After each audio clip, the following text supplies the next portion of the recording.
Jumbo Tsuruta, in most of my vids so far, is someone who's had strong supporting roles. The first part of the whole Misawa Kawada saga covers his battles with Misawa, the head of the old guard taking on the new super generation and all of that, and he's kicking around in the Stan Hansen Triple Crown vid too. Of course, he's thoroughly deserving of a video where he is the main star, being that he's one of the greatest wrestlers who ever lived and all of that. Jumbo Tsuruta is somebody who, weirdly, both had a long, thoroughly satisfying and glittering career filled with achievements and periods where he was the undisputed ace of his company, and yet also someone who had his career cut far too short thanks to his hepatitis C diagnosis in 1992. It's easy to forget that at the time that happened he was still only 40 years old, he was still right at the very top of his game and could have been there for years to come, and he'd have been a key figure through the entirety of All Japan's Kings Road era, not just for its formative period. The man achieved quite an incredible amount for someone who, sadly, did not live to see the age of 50. When we've covered Jumbo Tsuruta, we've usually seen the older and surlier version of the man, the guy who was heading up Tsuruta-gun.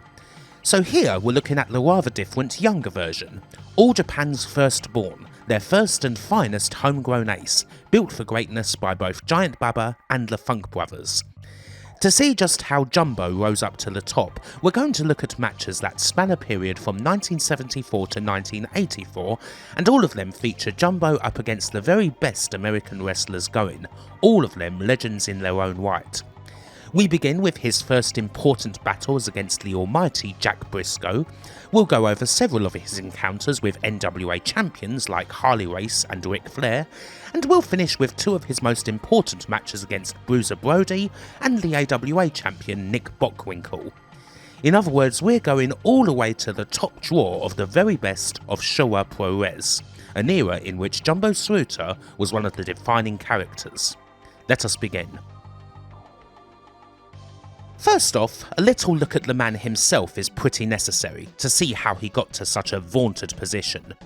Born in 1951, Tomomi Tsuruta grew up as a farm boy in Yamanishi Prefecture, and often found himself being teased by his schoolmates due to his name sounding quite feminine, Tomomi being quite close to Tomoko.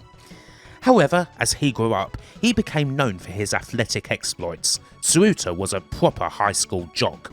Swimming, basketball, and especially wrestling, both the Greco-Roman and sumo kinds. Tsuruta could have easily ended up being a Rikishi and was offered an apprenticeship at a stable, but he declined. Instead, he excelled in amateur wrestling, going so far as to compete in the 1972 Olympic Games in Munich.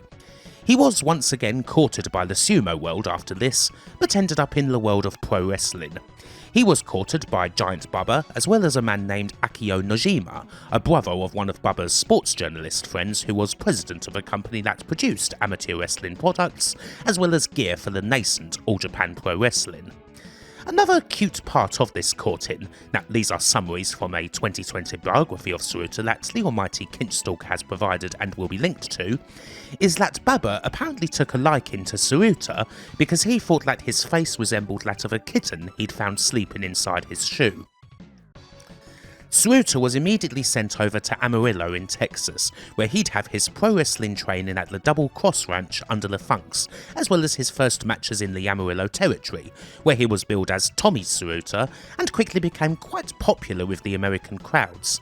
He bucked several trends, particularly in that he worked as a face in the States, and his wrestling style, while certainly including the chops and so on that were usually requisites of the foreign talents, was quite different and very much influenced by his amateur wrestling base. This would become especially key upon his return to Japan and proper debut in All Japan. If I were to compare the young Tsuruta to someone more modern, I'd say that he was essentially the Brock Lesnar of his day. Only, without being a surly bastard who hates people. Tsuruta's main offensive moves involved suplexing people into oblivion. Germans, belly-to-bellies, backdrops, butterflies. These were Tsuruta's weapons, and he used them very well. This was different, particularly because a lot of these moves were signatures of other wrestlers, and it wasn't really the done thing for one wrestler to do all of them. Tsuruta's striking style was also different, taken from his American training. Big forearms and stomps were favoured as opposed to chops, alongside other strikes like his running knee butt. In short, Tsuruta was a very American style of wrestler. His methods and approach were totally different to the majority of Japanese wrestlers who'd taken the more traditional pathway from sumo to pro wrestling and applied the techniques they'd learnt there to the ring. And this new style was quite the breath of fresh air. And of course, there was the name that he'd actually be known by. By all accounts, Jumbo was always planned to be Tsuruta's nickname, although All Japan did run a fan poll which included other names such as Tiger Tsuruta, Hurricane Tsuruta, and Iron Tsuruta. Obviously, Jumbo won. On his return to Japan, Jumbo Tsuruta was basically a star from the get-go, a prodigious talent with an Olympic pedigree and the first major wrestler born out of All Japan's training. Mere days into his first tour, he was main eventing a sumo hall show with Bubba against the guys who'd trained him, the Funks, in a 60-minute draw. And not only that, he scored the second fall, pinning Terry Funk with a German suplex. Even this early on, the Bubba and Tsuruta team were headlining so many of the big Giant Series shows, and Jumbo was duking it out in there against teams featuring the likes of Bruno Sammartino, Killer Kowalski, Dick Murdoch, Mil Mascaras, Ciclone Negro, and they weren't losing or drawing these bouts either. They were always winning, and Jumbo was scoring a lot of the falls. Basically, the Bubba Tsuruta team was, for a long time, unbeatable. Now, before Jumbo, the general angle for the foreigner versus native battles that had defined and would continue to define pro-res was that Japanese wrestlers could overcome the foreigners because of their superior tukon, their fighting spirit. The foreigners may have the technique, but the Japanese have the heart and the guts. With Jumbo, well, here's somebody who can beat those Americans at their own game. His own technique is equal to the best that North American wrestling and beyond can offer, and this is an important thing to keep in mind as we look at these matches, especially when it comes to the man who was Jumbo's first majorly important singles opponent, Jack Brisco. While Jerry Brisco is undoubtedly better known nowadays amongst the general wrestling audience, his elder brother Jack was by far the more decorated pro wrestler, a lightning-quick technician, the sort that should still be revered to this day, and unquestionably is by those who got to see him. A Division I national champion in amateur wrestling, the Brisco brothers were the kings of the Florida territory from 1970 onwards, winning basically all there was to win there multiple times. And then, in the summer of 1973, the NWA board selected Jack Brisco for the big one, and he defeated Harley Race for the NWA World Heavyweight title on July the 20th. Naturally, as NWA champ, Jack was required to defend that belt all the time, and in January of 1974, he made his first trip to All Japan holding the title for the appropriately named NWA World Champion Series. This was particularly important.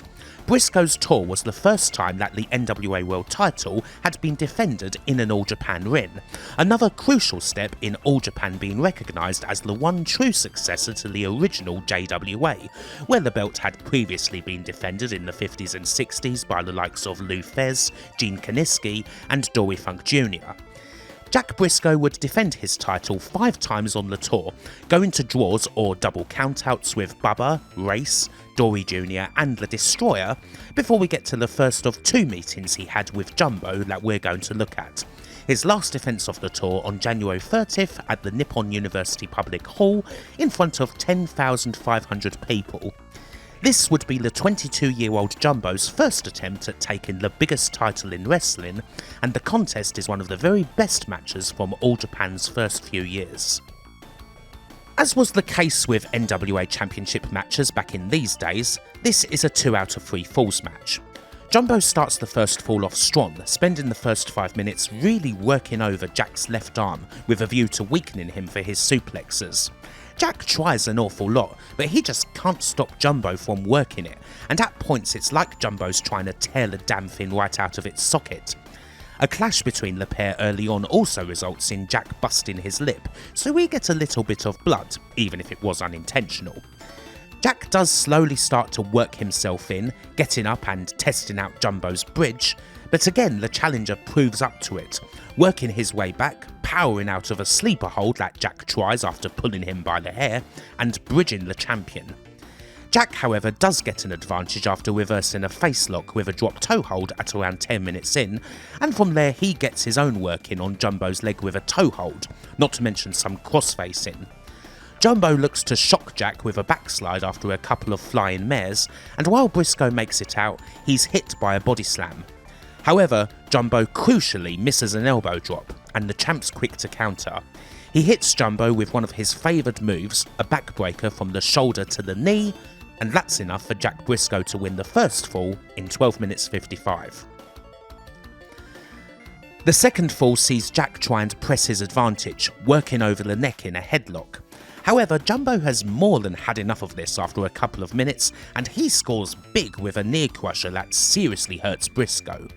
From there, Jumbo goes after that leg like a rabid dog, big stomps to the knee, a painful looking Indian deathlock, a whole lot of "ohs" as the crowd gets right into it, that's Jumbo's signature call by the way, and while Jack is able to get a brief respite after vaulting Jumbo over the top, it's still only temporary. He nearly gets pinned with a sunset flip. Jack tries to reverse the position desperately, but Jumbo still won't be denied, applying more techniques like a Boston Crab and adding to Jack's turmoil.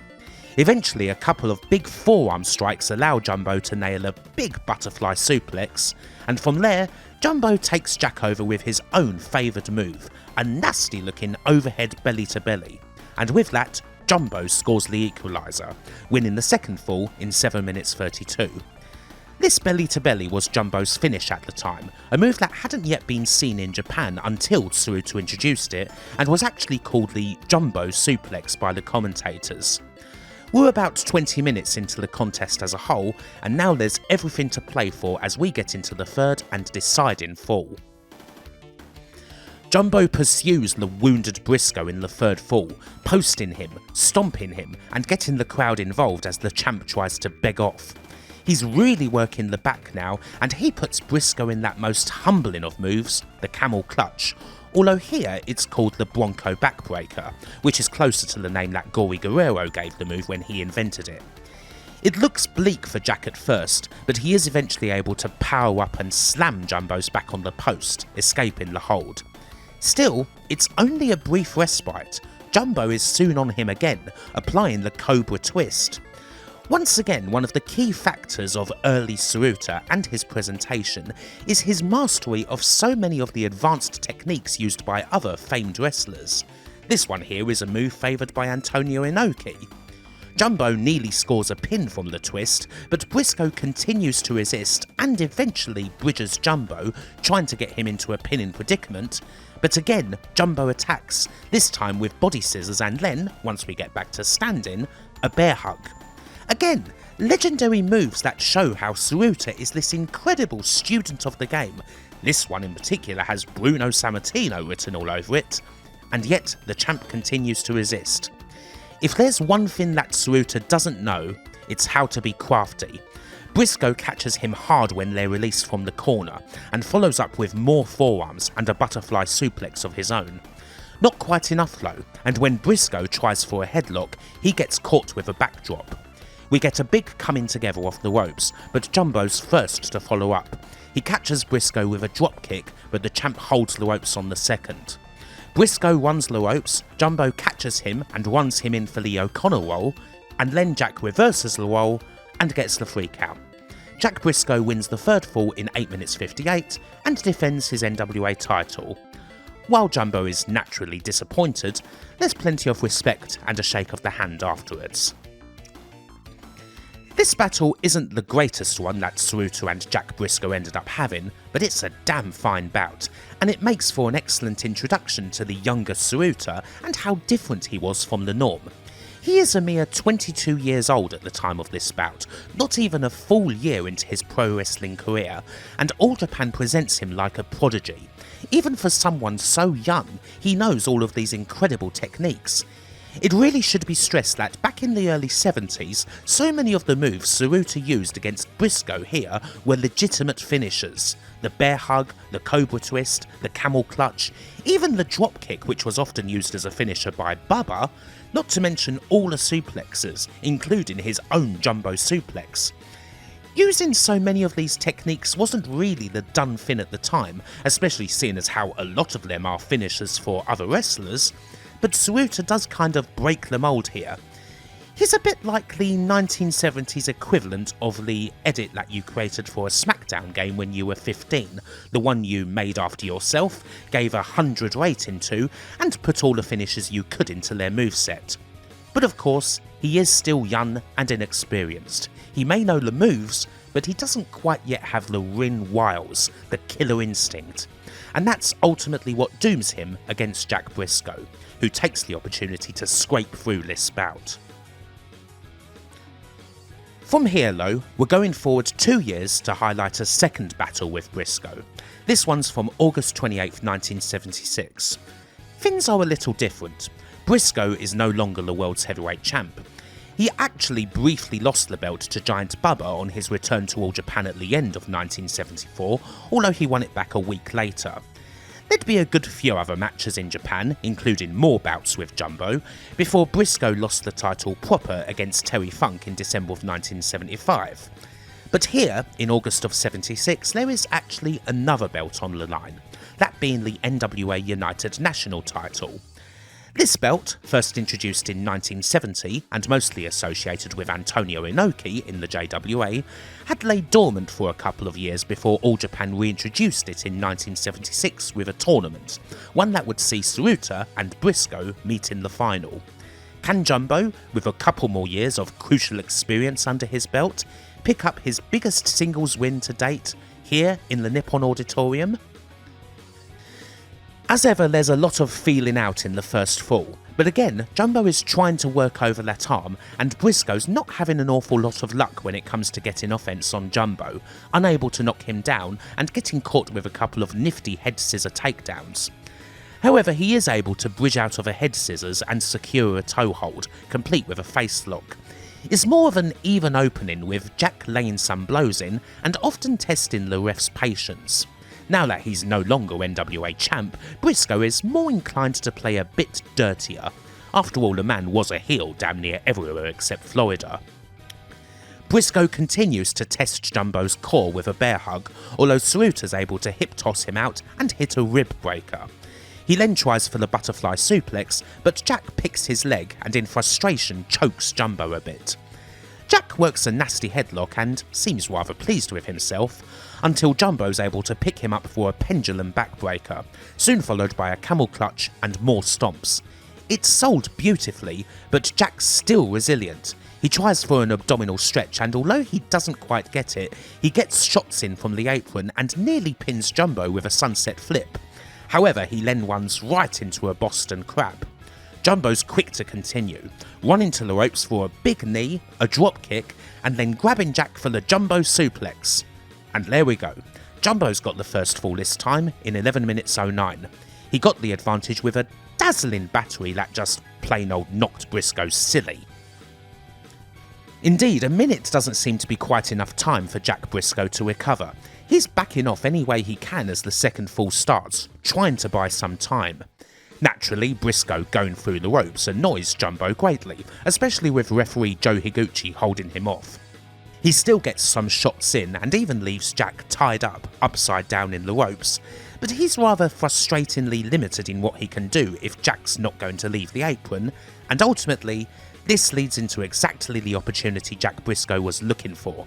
He uses the distraction of the ref to pick Jumbo's leg out of the corner, and from there begins a vicious assault indeed.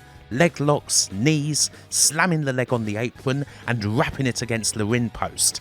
This is Jack Brisco in full flow, the sort of laser-targeted demolition job on a limb that you would see in later years from the likes of Bret Hart. Jumbo does get a couple of apron shots in, but he's too pained to go for a sunset flip, too slow to get back in the ring, and Jack immediately catches him with a knee breaker. And after a knee breaker, you likely know what's next. Jack pulls Jumbo to the centre and locks in his most favoured move of all, the figure 4 leg lock. Jumbo tries desperately to hold on and reverse the position or reach the ropes, but after a minute or so there is clearly nowhere for him to go and he submits. Jack Brisco scores the equalising fall in 6 minutes 19, in another fine demonstration of his veteran killer instinct. And now it's Jumbo who's struggling to recover in the minute's break thanks to the damage Jack's done to his leg. Jumbo's still not up when the third fall begins, and Brisco is in full pomp, goading him, knocking him out of the ring, ramming his head into the timekeeper's table and wrenching his leg around the bottom rope. The assault continues in the corner, and even when Jumbo tries to get a shot in, he's elbowed and Brisco performs more leg breakers. Still, Jumbo is finally able to get a telling shot in, a big slap that knocks Brisco down, and from there he slowly returns to the fray, thwarting another Brisco attempt at the figure 4, hitting some clubbing forearms and a big flying knee butt, although the damage to his leg means he can't capitalise quickly. The two come together hard and Higuchi counts them, but while Jack's up first, he misses a knee drop, and suddenly he's the one who's got leg trouble. Jumbo's now got the advantage and he hits a whopper of a butterfly suplex. Still, Brisco is able to reverse a headlock into a backdrop. He tries once again for the figure 4, but this time Jumbo's able to roll him into an inside cradle and he gets the 3 count. Jumbo wins the deciding fall in 5 minutes 34, and with it he wins his first singles gold, the NWA United National title. There's respect between the two afterwards, and several wrestlers celebrate with Jumbo, lifting him up on their shoulders. It was a punishing bout, and Jumbo needs to have his knee wrapped up immediately afterwards, but he's got the title, much to the delight of the crowd. This was another absolutely fabulous match. Both the 1974 and 1976 matches between Tsuruta and Brisco are superb, although there's big differences in both. The first bout often saw Tsuruta in control and displaying all his amazing offense, only just getting caught out at the end, whereas this crucial victory was one that Tsuruta had to really guts out from the second fall onwards, as Brisco was all over him, tearing his leg asunder. But Jack couldn't break him, and in the end Jumbo Tsuruta found the opportunity to win and claim the gold. Fantastic stuff indeed. The NWA United National title would largely be a belt associated with Jumbo Tsuruta from here on out. Over the next few years he'd have 5 different reigns with the title, a dominant champion who, even if he did lose the belt on occasion, would usually win it back pretty quickly. He had many incredible matches and exchanges of the belt over the years, starting in 1977 with a series of bouts against the legendary British technician Billy Robinson, only a couple of years removed from his famous match in New Japan against Inoki. Robinson was the first to take the United National title off of Jumbo, and while Jumbo would claim the belt back a couple of weeks later, the pair would have some great matches with each other, including several 60-minute draws. Abdullah the Butcher was another opponent who also took the belt from Tsuruta's hands for a couple of months. The most fierce and bloodthirsty of the foreign heels of the time, Abe was also the man who, alongside the Sheik, had finally handed the team of Baba and Tsuruta their first loss, and it wasn't straightforward for Jumbo to get his belt back straight away, although of course he prevailed in the end. The UN title would be his main singles title until the summer of 1983, when he lost it for the last time against Ted DiBiase. At this point, Jumbo had his sights set on a bigger belt, but we'll get to that later. The belt took a brief detour to the States, where it was held by DiBiase, Michael Hayes, and then David Von Erich, who was scheduled to come to All Japan for a tour in February of 1984, where he would have defended the title against the next man earmarked for the belt, that being Genichiro Tenryu. Sadly, this match never happened after David passed away in Tokyo on February 10th. Tenryu would win the vacated belt, and ultimately it would go on to be a part of the Triple Crown in 1989. Speaking of bigger belts, it's worth looking at a couple of Jumbo's other attempts at lifting the biggest one of them all, the NWA World's Heavyweight Championship. He'd have several tilts at the £10 of gold, facing 5 different NWA champions for the title over the years, and after his first go against Jack Brisco, he'd move on to the next man in line, that being Terry Funk, one of the men who helped train him. Jumbo's most famous bout against the Funker came a couple of months before he won the United National Gold on June the 11th, 1976, inside one of the most famous and hottest arenas of them all, the Kuame Kokugigan, or Sumo Hall in Tokyo. It's worth noting that we have to be endlessly thankful for All Japan and Nippon TV's archiving.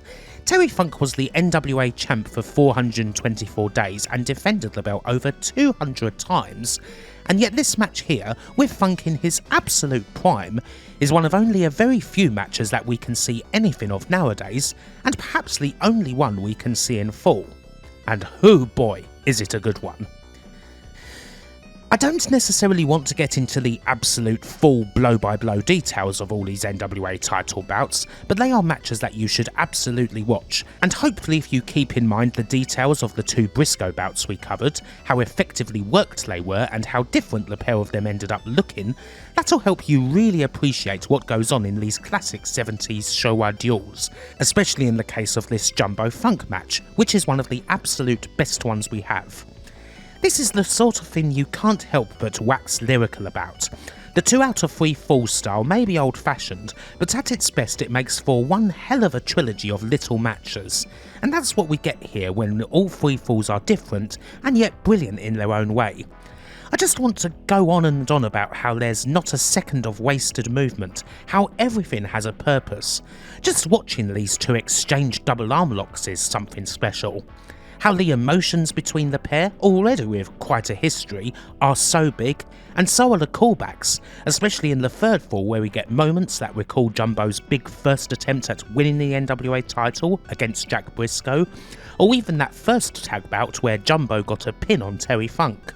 The Sumo Hall crowd make their own contribution, bashing on that drum, whistling, screaming, chanting. It's hotter than hell in there as the pair do everything they freaking can. This isn't just an endless succession of rest holds, it's a constant, desperate struggle in all areas, whether it's on the ground, standing up and fighting, exchanging suplexes. It all goes into this incredible story, and it all ends up with a satisfying finish indeed, even if, and the result obviously has to be mentioned, it wasn't the one that the crowd was looking for. Terry Funk prevailed, and he did so in a match that isn't just arguably the greatest bout of the 1970s, I'd say that it's truly timeless. Even today, we have great talents like Yota Tsuji and Gabe Kidd putting on bouts that get tons of love, and doing so with the moves and holds that are at wrestling's core. And at their best, it's reminiscent of a match like this. I honestly believe that you could put this match on today exactly as it was nearly 50 years ago and still get all the love there is for it and then some. A definitive example of the greatness of the classic Showa Pro Res wrestling style. Now all that said, there are other big and fabulous bouts here too as we go through the list of NWA champions that Jumbo took on, with Harley Race being the next in line. Once again, in the case of Harley Race, the work that he did in All Japan against the likes of Tsuruta is a real boon, simply because a frustratingly small amount of the work that Race did in his prime is available. So much of it is missing and presumably wiped, or at best heavily clipped, which is especially frustrating considering that he had a total of 8 NWA heavyweight title reigns. Race spent 1,801 total days as NWA champion. That's very nearly 5 years, and yet we just don't have enough of it kicking around. But we do happily have some great All Japan action, particularly this one bout here on January 20th, 1978 where Race defended against Tsuruta, and for a change we go outside of the usual Tokyo venues. We're at the City Gymnasium in Obihoro, Hokkaido for this classic. This particular meeting is a little clipped, but we do get half of an absolutely epic Broadway, one that was crowned 1978's Match of the Year by Tokyo Sports. Now, there are many reasons why Race was the champ for so long, his ability to take on those ultra long reigns without complaint being a big one, but he was adaptable to damn near every wrestler going while still presenting himself as indubitably the champion, feeling like a truly stoic final boss type figure. And that's what you get with his matches against Tsuruta. Bouts where the champ's certainly shown his best moves, but also taking plenty in return, and even, as is the case in this excellent match, appearing on the very point of defeat right when the time bell comes along to save his bacon, Tsuruta absolutely having him trapped in a funk-inspired spinning toe hold. Jumbo and Race had quite a few matches against each other, and their NWA title bouts actually had quite an influence on the way that Jumbo wrestled and how he carried himself. Possibly forcibly so in one instance if reports are to go by, with Race chewing Tsuruta out after one bout due to the latter using too many big moves for his liking. The word is that Race did give Tsuruta what could euphemistically be called helpful if frank advice. We move from Harley Race to Ric Flair, where once again we do have a good amount of All Japan bouts available. It's funny, Flair in Japan isn't usually talked about too much. Hell, his most famous bout for a Japanese company is clearly the one he had with Inoki under the New Japan banner in North Korea. But back in the 80s, he would naturally be doing All Japan tours a lot as the NWA World Champ, and the results were often pretty damn great. There are certainly intriguing bouts from Flair's 80s tours, whether it's title defences against guys like Tenryu and Riki Chosu, or facing Mitsuharu Misawa as Tiger Mask in 1987 as part of the latter's Fierce Games 7-match series. But in the main, there's a lot of excellent fights with Tsuruta, and the June 8, 1983 bout stands as arguably the best and the closest that Jumbo ever got to claiming the NWA Gold. We've got a monstrously hot crowd at the Sumo Hall, one that's stomping all around throughout the match, and especially going wild after Jumbo takes a lengthy first fall, finally securing it with a backdrop at the halfway point of the match.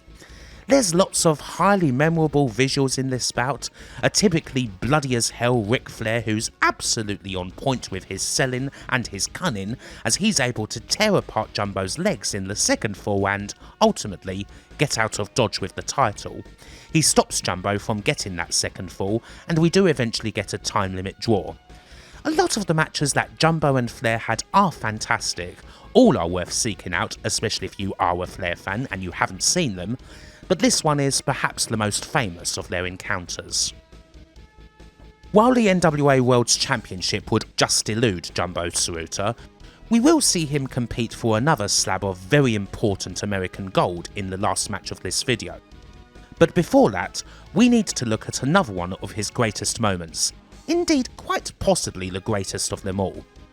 The match that saw him officially become All Japan's top ace. And it is something a little different. We've mostly seen Jumbo taking on dignified champions, great technicians like Brisco, Robinson, Race, Flair. Now we're going to see him take on a monster. An intelligent monster, in fact. Yup, it's time for Jumbo Tsuruta versus Bruiser Brody. Brody's first tour of All Japan came in 1979, and soon enough he'd established himself as the new top monster on the block. He'd tear through the crowd as soon as he arrived in an arena, and then he'd tear through every opponent in his path, beating them into submission and then finishing them off with his King Kong knee drop. By the time we reach the summer of 1983, Brody is undoubtedly right at the top of All Japan, and he's holding the NWA International Heavyweight title. Now, I ran through a little history behind this belt back in the vid where I covered Dory and Terry Funk's single match against each other, but to briefly summarise, this was a belt originally associated with Ricky Dozan that he'd won against Lou Fez, and after the JWA days it was held for a long time by the Korean legend Kintaro Oki. The belt eventually came to All Japan through Oki, and Dory defeated Terry to claim it on 30th of April 1981. Dory would hold the title for nearly a year over 2 reigns, but decisively dropped it to Brody in April of 1982. And since then, the Bruiser has had the belt. Bubba tried to get it off him, as has Tenryu, as has Jumbo, but to no avail. The savage nature of Brody often means that these matches end either by double countout or disqualification. As brutal as he is, he often doesn't care how he wins, or even if he wins at all so long as the opponent is subjected to a beating. And now, we get to the Sumo Hall once again on the 31st of August 1983, where Jumbo's going to make his biggest attempt yet at taking the international title.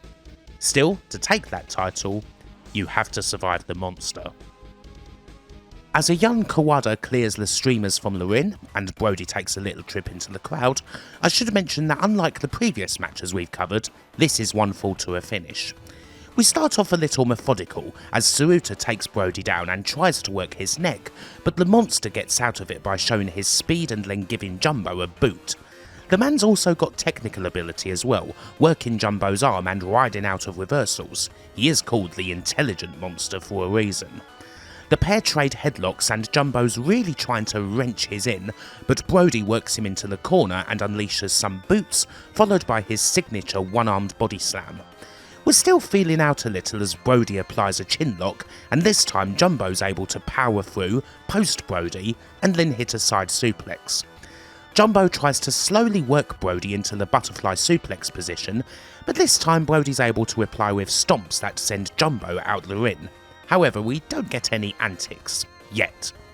Jumbo regains the headlock, hits some knees, and then Irish whips Brody into the signature jumping knee butt. That one always sends the crowd wild. We are still biding time a little. Brody gets control again by powering Jumbo into the corner and using some clubbing forearms, and it's here that Bruiser decides to up the violence.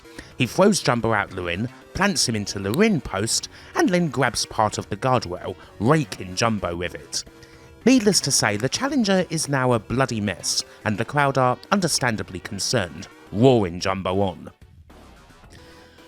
Brody tries to press the advantage with more big boots, and Tsuruta is initially able to guts them out. However, Brody's able to follow these boots up with a pile driver, followed by a slam and a big leg drop. The monster is very much in control, and Jumbo continues to bleed. Brody runs Jumbo in, but this time Jumbo counters with a body shot, and a double chop knocks Brody down. The crowd heats up again, and Jumbo starts up with the big O's. We go out of the ring, and Brody gets a taste of his own medicine. He gets one into the post, and now he's bleeding too. Jumbo strikes at the wound and then hits Brody with his own pile driver, but Bruiser is definitely not beaten yet. A big Fez press gets another near fall, but when Jumbo goes for another running shot, Brody leapfrogs and the challenger runs straight into Joe Higuchi, knocking the ref out of the ring. Brody takes advantage of this with a dropkick and hits the finishing King Kong knee drop, but, of course, there's no ref available for the count. He goes to the top for the biggest knee drop of the lot, but Jumbo recovers and is able to slam him off. The action heads to the outside once again. The two go at each other, but again, it's Brody who gets the big advantage with a suplex on the outside. The crowd's chanting Higuchi's name as the ref starts to recover, and Brody's demanding that he starts counting.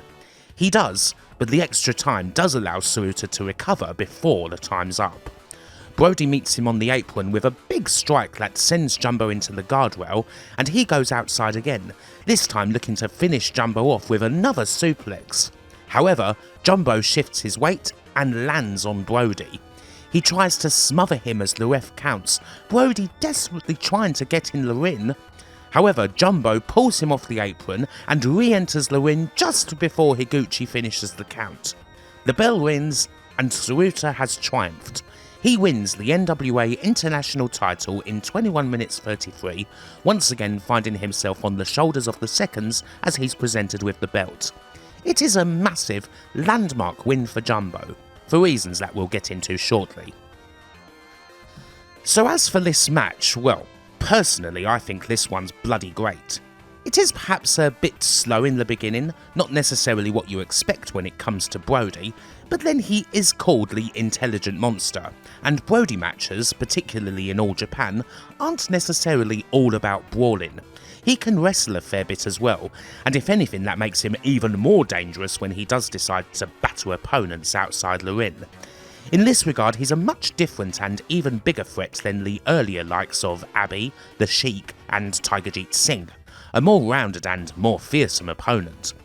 The crowd are incredible in this match, and Jumbo does such a great job at getting them on side. His selling is brilliant. It is funny, you know, but I would actually compare his selling to Prime Hulk Hogan. Both are just absolutely huge sellers, and they even kind of do similar things. Jumbo and Hulk both do the big old judders when they get hit with big moves, almost like they're seizing up. And then of course you get those whopping great ohs that the crowd loves so much when Jumbo gets back on the offense. This selling and these comebacks are a part of Jumbo's game that would just get better and better over the years. Looking at some reviews of the match, the finish does tend to divide people, what with it being a count-out victory. Surely it would be better if Jumbo had won by pinfall, and so on. I can understand that, but I think context justifies it. One of Brody's big things was beating opponents into submission, often to a point where he would win matches by count-out, purposefully. Indeed, he tried doing it in this very match. In this time, a vertical suplex on the outside would often have been more than enough to secure that count-out victory. Bruiser Brody losing the title via count-out then sees the intelligent monster get a taste of his own medicine. The crowd certainly does love the finish. This is definitely Brody and Jumbo's most famous match of the many that they had, although it might not actually be the best. That honour probably goes to their April 1988 battle, where Jumbo was able to wrestle the international title from Brody's hands once again, this time via pinfall. This brilliant bout would be the last time that Jumbo and Brody met, and it makes for a compelling last testament. Really, damn near all Jumbo and Brody singles matches are worth watching, as they made for a truly superb pairing. The 1983 match is also important beyond Jumbo simply winning the NWA International title. It was the match where Jumbo definitively became the top ace of All Japan, taking over the position from Giant Baba. In these days, a few years before the formation of the Triple Crown, the international title was positioned as essentially the new #1 title in the company, taking precedence over the Pacific Wrestling Federation, or PWF heavyweight title that had largely belonged to Baba, and indeed still did at this time. The lineage of the international title was key here, seeing as it is, of course, a Rikidozan belt. Jumbo's ascension to the top hadn't happened overnight.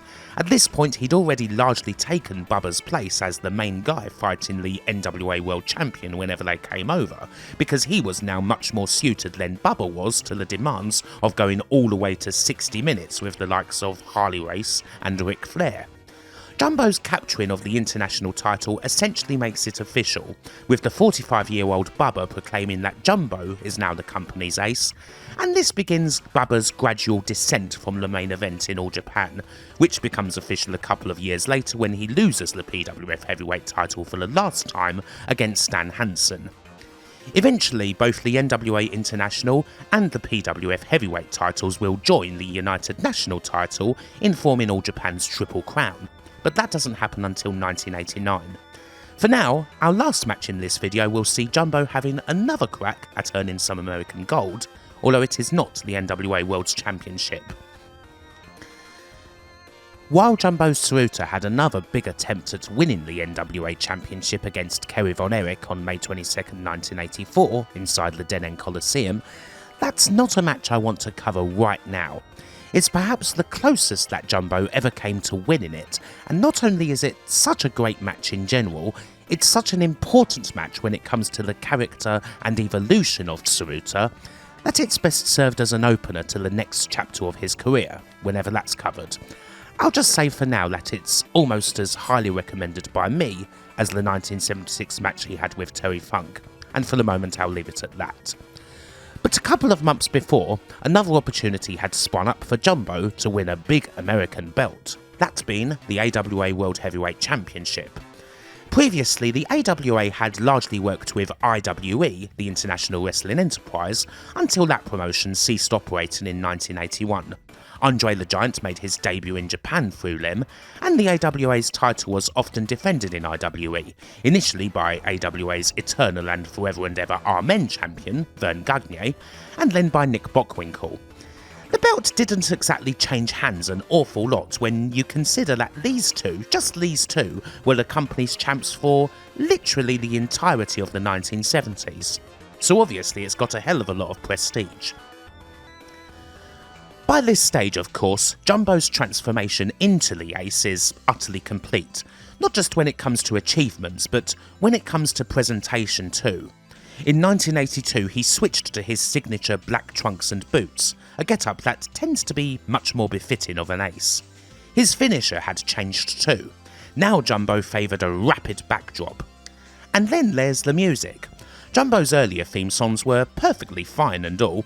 Hell, he even released a vocal version of his second one, Rollin' Dreamer, because music was another thing Tsuruta was quite passionate about, as it goes.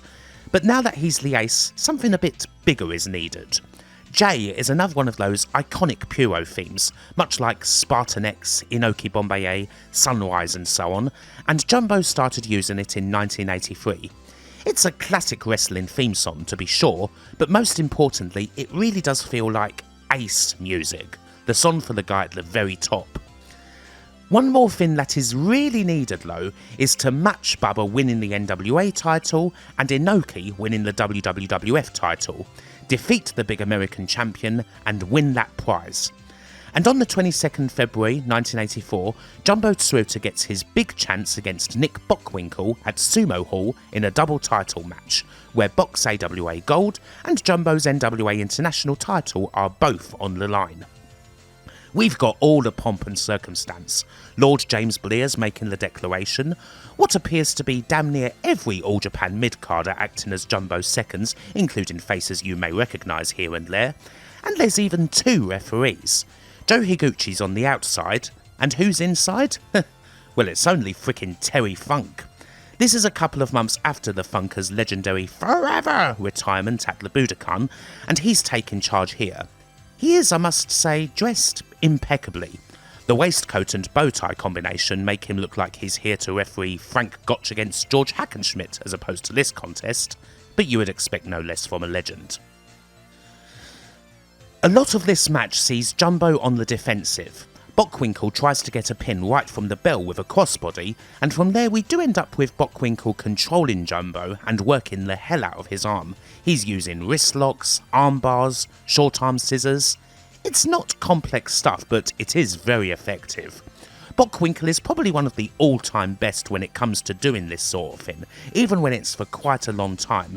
He's always working, always very animated, and he's always vocal, especially here where he's got a lot of dialogue with Terry Funk, who is as animated as you would expect in his role as special ref.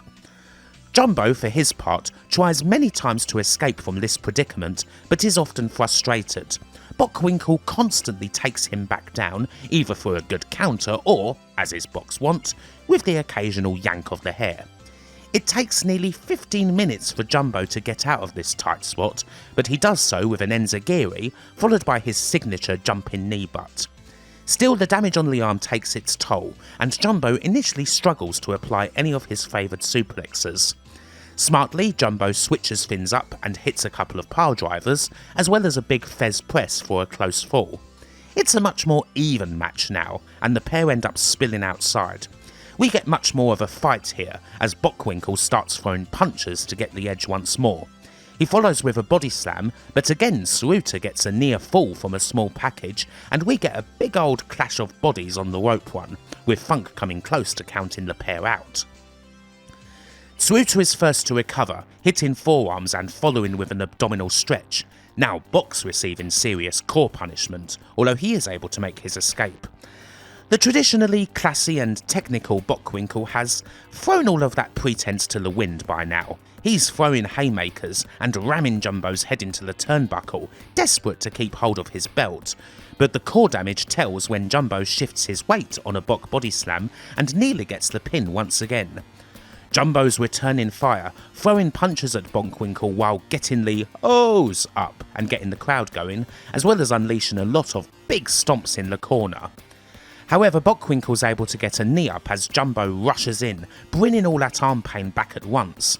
He tries to work that arm again, but Jumbo's able to power up and reverse with a Russian leg sweep. We get more fists and knees to the breadbasket from Bockwinkel, but Jumbo dodges when Bock goes for a shoulder barge, sending the champ's shoulder into the post.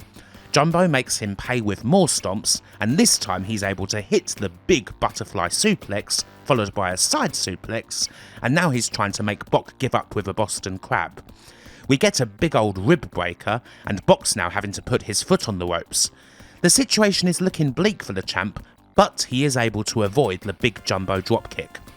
Bock is back in control, hitting a pile driver of his own and a back body drop, but it's not enough to take down the challenger.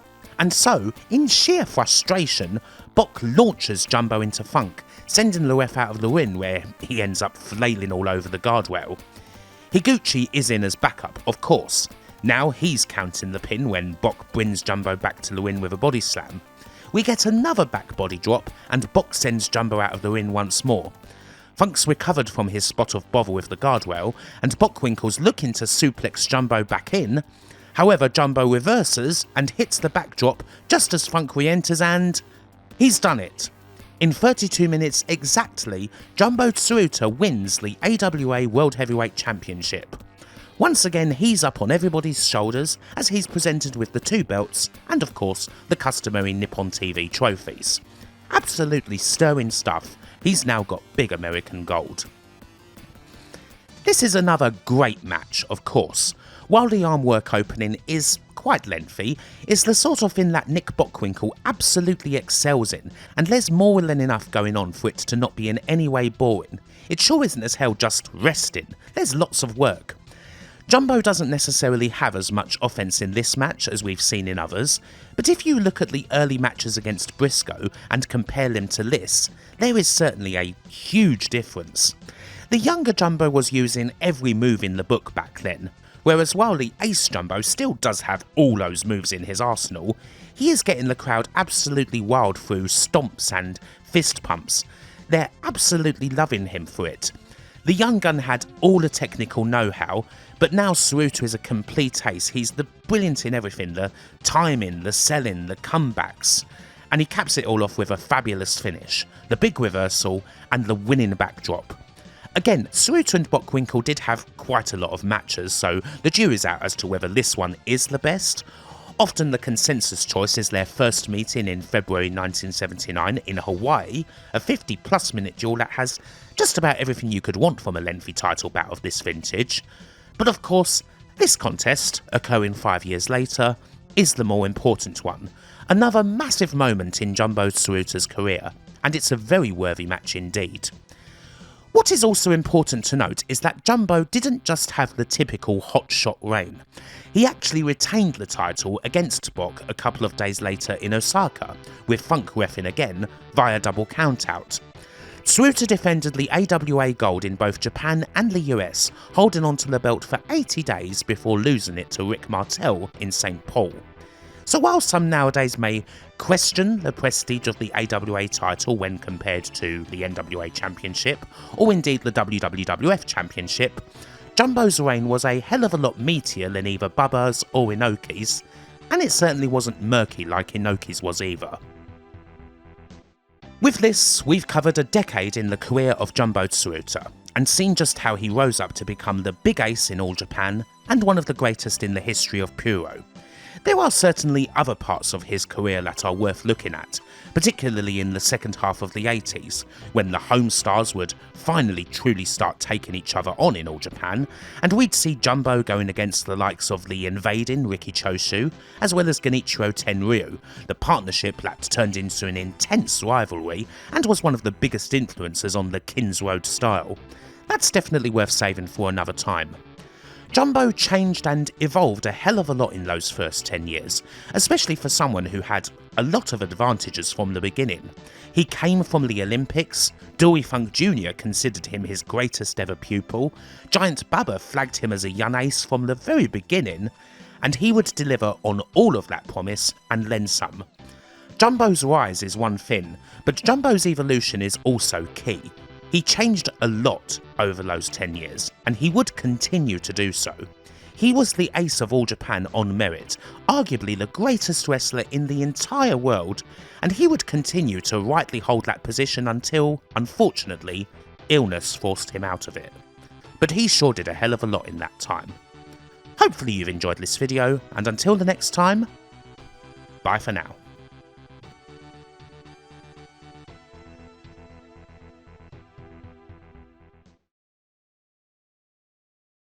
A few months ago, I looked at some strange foreign wrestler excursions to Japan, or at least ones that aren't as particularly well known as the likes of Stan Hansen or Vader.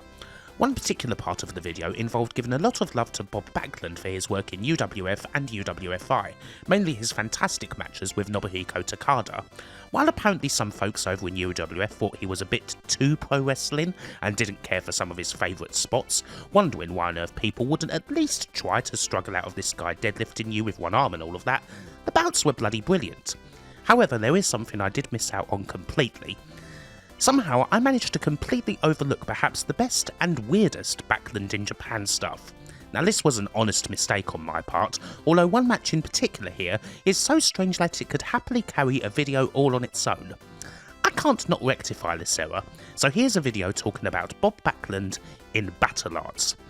If UWF thought that the man they call Howdy Doody was a bit too pro-wrestling, then well, the generally more open nature of Battle Arts may prove to be a more suitable venue. Indeed, Backlund's main outing in the company is in a tournament that is pretty damn odd from the get-go. We have 8 wrestlers ranging from badass shoot-style operators, classic Americans, junior darlings, and flat-out deathmatch folks. So, let's have a look at the B-Cup tournament. First off, it's worth briefly talking about just what Battle Arts is. It's not the easiest thing to sum up quickly, but I'll try my best. Formed in 1996, Battle Arts, or Fighting Investigation Team Battle Arts to give it its full name, is a weird and wonderful offshoot of Shoot Style, and a promotion like no other. It formed out of the ashes of Fujiwara Gumi, who you may recall as being the promotion that Glenn Jacobs did a few matches in, and also was once the home of guys such as Minoru Suzuki and Ken Shamrock, before they started doing shoot fighting. PWFG itself did things a bit differently from the more traditional shoot-style likes of UWFI, in that they'd have odd bouts such as Battle Royales and the like, but Battle Arts kind of goes beyond that. While the rules of bouts in Battle Arts are often similar to those found in shoot-style, this is a promotion where all styles are treated the same, whether it's classic showboaty American pro wrestling, or a deathmatch guy, or whatever. It's not just folks who specialise in submissions and striking. It sounds more complex than it really is, to be honest, and the best way to get to grips with it is just to watch. Which of course you should, because Battle Arts is one of the greatest promotions of them all. It is truly a place where absolutely nothing is off limits. As far as weirdness goes, if you want an example of that, well, there was one strange foreign excursion in the previous video that I didn't include, simply because I couldn't find enough footage of it. Back in June 1998, Jeff Hardy did a weekend there. Not only that, he wrestled there as Will-O-the-Wisp. There he is, against Ikuto Hidaka. But this promotion isn't all about weirdness. There are many incredible wrestlers and many seriously incredible matches. Guys like Yuki Ishikawa, Daisuke Aikida, Alexander Otsuka, Katsumi Yasuda, Munenori Sawa, Carl Greco. These are the ones you want to watch out for, and there's plenty more besides over the course of the company's 15-year history from 1996 to 2011. I'm sure I'll do more on them another day. So, this tournament took place over the course of October and November 1998.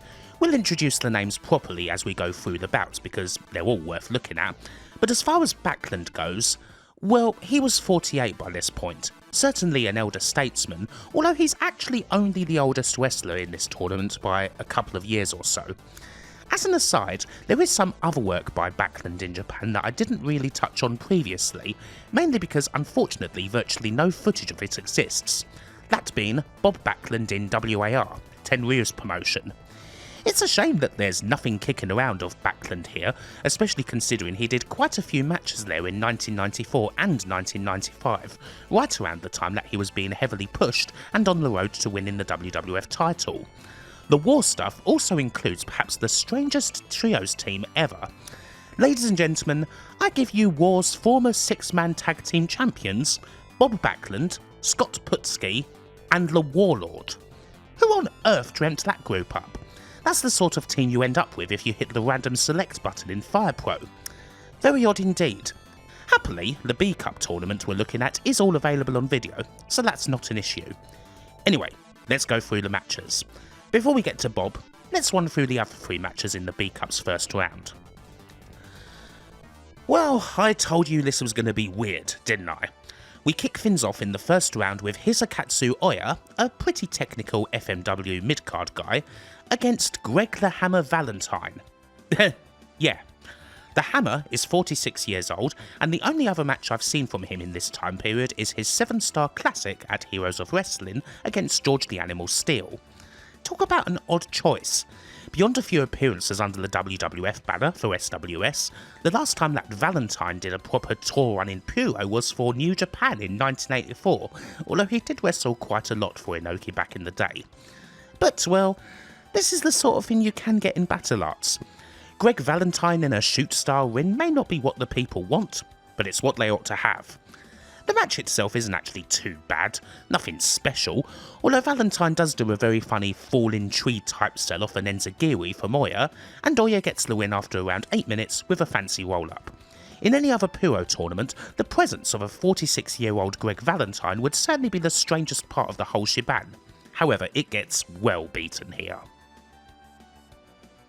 Next up, we have the great Sasuke. I imagine for a lot of people, Sasuke is the best known Japanese wrestler in this little tournament, although he's obviously known more for his high flying and daredevil stunts as opposed to anything shoot star related. Unless your name happens to be Dirtbike Kid, of course.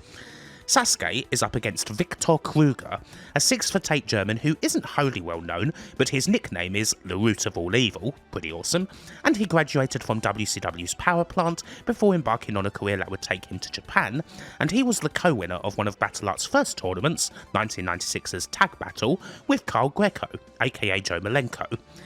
Kruger is actually pretty popular with the Battle Arts crowd, and you may be surprised to see Sasuke being a massive rudo here. However, this is a general Michinoku Pro storyline thing, as Sasuke had just returned from yet another injury, with a new mask and a new bad attitude, drinking and smoking in the arenas, styling himself as simply Sasuke, and heading up a group called Sasuke Gumi. This new Rudo Sasuke will do damn near anything, from biting to hair pulling and even a low blow, to try and get an advantage against the big guy, and he's got some members of his clan helping him out, beating on Kruger outside of the ring. Now in fact, these guys aren't just any old goons, they're Crazy Max from Toriumon, young and revolutionary upstarts, meaning that this is a young Shima, Suwa and Don Fuji that we're seeing accompanying Sasuke here. The 6'8" Kruger is a lot more technical than you would expect a guy his size to be, so we do get a fair bit of mixing up on the ground, with a bunch of big face spots late on as he tries to overcome Sasuke's blatant cheating. But the numerical advantage does prove too much in the end. Crazy Max slides in a chair, which Sasuke spikes Kruger on with a pile driver. While Kruger rallies once more, an attempt at a powerbomb gets reversed into a Rana, and Sasuke follows up with a springboard Rana for a quick pin, at which point a ballistic Kruger clears the ring of the celebrating Sasuke and Crazy Max. This ends up being cool for how bizarre it is, more so than the first match. Heel Sasuke is pretty neat, and I definitely want to see more of Viktor Kruger. But if you think great Sasuke healed it up there, it's nothing compared to what happens in the next match, which is about as straight up a battle of good versus evil as you can find. In the evil corner, we have Mitsuhiro Matsunaga, Mr. Danger, the ultimate deathmatch artist. For someone like Matsunaga, cheating at pro wrestling is a legitimate combat art. His black gi hides all sorts of goodies, and he is an expert at using anything around or under the ring. A scary man? Oh yes, undoubtedly. And while Matsunaga against other deathmatch guys is one thing, a styles clash like this one is a whole other deal that often results in gold. Matsunaga's opponent is Yuki Ishikawa, formerly a New Japan Young Lion and the man who founded Battle Arts in 1996 following the dissolution of Fujiwara Gumi. This is the main man of the promotion, in case you didn't know. The demeanour and the classic black trunks and boots wrestling attire should tell you that, especially in this tournament, Ishikawa is basically the Battle Arts Antonio Inoki, and an opponent like Matsunaga is a perfect foil for such a role. As you've seen already, Matsunaga's made Ishikawa bleed within seconds, using vintage Puro weapons too, a Tiger Jeet Sin-esque sword handle, and Abdullah-style spike. This brutality will continue for minutes. Attempts at offense from Ishikawa often get curtailed by a quick stab to a limb or a spot of gnashing from those rather nasty looking teeth that look as though they're filed for sharpness, Freddy Blassie style. It's quite vicious at points, especially when Matsunaga cuts the hell out of Ishikawa's arm, but Yuki reverses another go with the sword into the classic over-the-shoulder arm breaker, followed by a backdrop. Ishikawa hits the classic Inoki Enzigiri, but he's not done. He then goes into the sleeper, making Matsunaga all but pass out before going into ground and pound and ultimately getting the TKO. This is such an odd match, but it's great. You've got the classic weapons, a styles clash that really works out somehow, the big old Inoki tributes, which, by the way, Ishikawa is generally a lot more than. There's lots going on in about that's only 8 minutes. I'd go look at the tournament just to see this one alone. Right, let's get into Backlund. His first round opponent isn't exactly an easy one, it's Daisuke Aikida. If Yuki Ishikawa is the first person to be associated with battle arts, then Aikida is definitely the second. He started mixing it up with Yuki back in Fujiwara Gumi in the early 90s, and he would join him in battle arts right from the beginning. The pair have had many matches together, sometimes as partners but often as rivals, the sort that have defined each other throughout their careers. And as far as the battle arts style goes, however that could be defined, well, outside of Ishikawa, Aikida is certainly the most traditional proponent of the style that Bob Backlund could have been drawn against. We get a firm handshake before Backlund begins the classic howdy-doody mating ritual dance, and this leads into a great, classically styled match full of cool moments. We've got some nifty monkey flip action, a classic hanging feet off the bottom rope spot, we've got an exchange of slaps that ends with a big headbutt from Aikida, a concussed Backlund firing rounds at the crowd, and Aikida doing his own howdy-doody dance. We do, of course, have the classic. Aikida, perhaps foolishly, opts for the short arm scissors, and while we do get some struggle here, Backlund is able to do the big old deadlift, placing Aikida on the top and slapping him. However, the flying clothesline that Aikida lands shows why this might be an error these days. Is Backlund falling behind to his own anachronisms? While Aikida rallies, Backlund scores a backdrop and a pile driver on Aikida for a near fall. He attempts the chicken win, and Aikida manages to get out, attempting a chicken win of his own. However, Backlund gets behind again and performs his classic rolling bridge to get the 3 count in an excellent 15-minute match, of which we get to see around 10 minutes.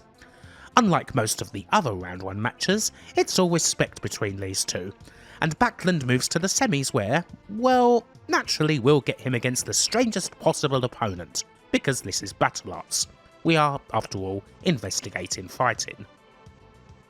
We now head over to the 23rd of November 1998 for the final night of the B Cup. The semi-finals and final are going to take place here on what is most likely the biggest show Battle Arts ever ran, Battle Fiction Revive Golden Time Legend. We're at the famed Ryogoku Kokugekan, the sumo hall, for a show that's all about the golden time of 8 PM, the exciting hour. That used to be the time that pro wrestling ran on network TV in Japan. The attendance for this show was even announced as 8,888, although this was pretty clearly a worked number. There were actually around 6,000 attendants, which is still a pretty damn huge number for Battle Arts, the sort of promotion that would usually run somewhere like the 2,000-seat Korakuen Hall when it comes to Tokyo. Now, the story of how they got enough hype to obtain this sort of audience is worth going through itself. It takes us outside of wrestling to mixed martial arts, when a certain Alexander Otsuka, fighting on an 0-2 record, was brought onto the 4th Pride show on October 11th, seemingly as fodder for the legendary Marco Ruas. And then, shockingly, he won. Otsuka, a great pro wrestler who had zero profile outside of battle arts and seemingly not much more than school amateur wrestling experience to fall back on in MMA, defeated Ruas, one of the sport's biggest early stars, after he couldn't continue beyond the end of the 2nd round. In the Japanese press, this was treated as an upset on the scale of Douglas versus Tyson, and Otsuka, who represented battle arts, was a star overnight. And so, suddenly, we get all this attention. There is weirdness dotted throughout the show, it must be said. The whole Golden Hour theme is why you've seen Yuki Ishikawa work in such a blatant Antonio Inoki gimmick, Mitsuhiro Matsunaga's Sing and Abby spots, not to mention the very appearance of the likes of Greg Valentine and, indeed, Bob Backlund, the latter still being very well known and loved by Japanese audiences as a figure of wrestling's past.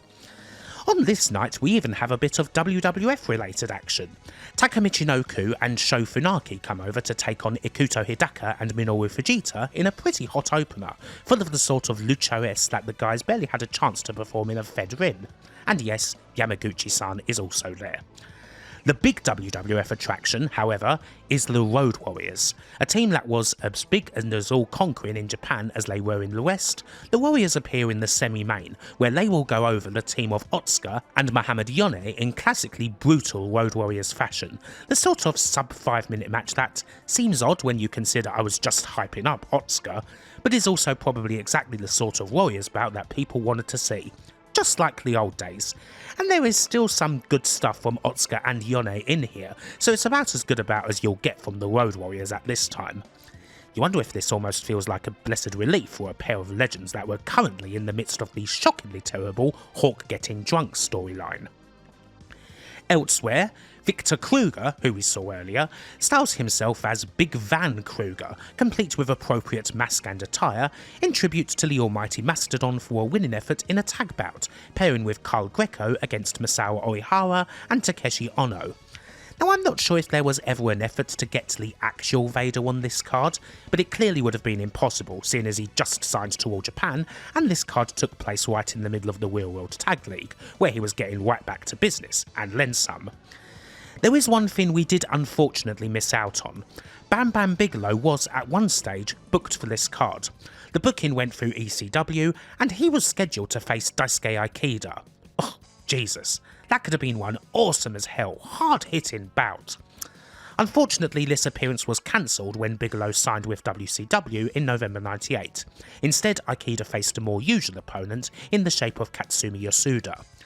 By most accounts, Paul Heyman's magical bouncing checkbook was the likeliest thing to blame for a frustrated Bigelow making that WCW jump and denying us the joys of Bigelow vs Ikeda, although the Ikeda-Asuda match is pretty damn good in its own right.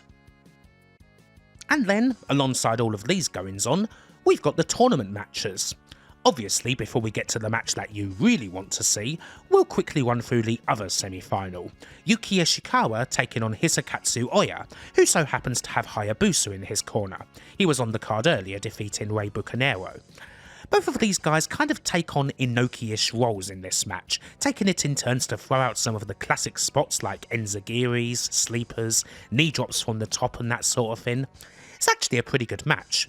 Now, you may wonder what is with the nostalgia theme on this show, and especially all the Inoki type stuff, but this late 1998 period does feel like a sort of end to an era. The man himself retired from the ring on April 4th at the Dome after all, so naturally you're going to get a fair bit of tribute action kicking about, and this show does fit in somewhat. We have a few big backdrops here and a touch of hard hitting to go with the technical work, but eventually it's Ishikawa who gets the win, submitting Oya with a tequila sunrise. It's all respect afterwards.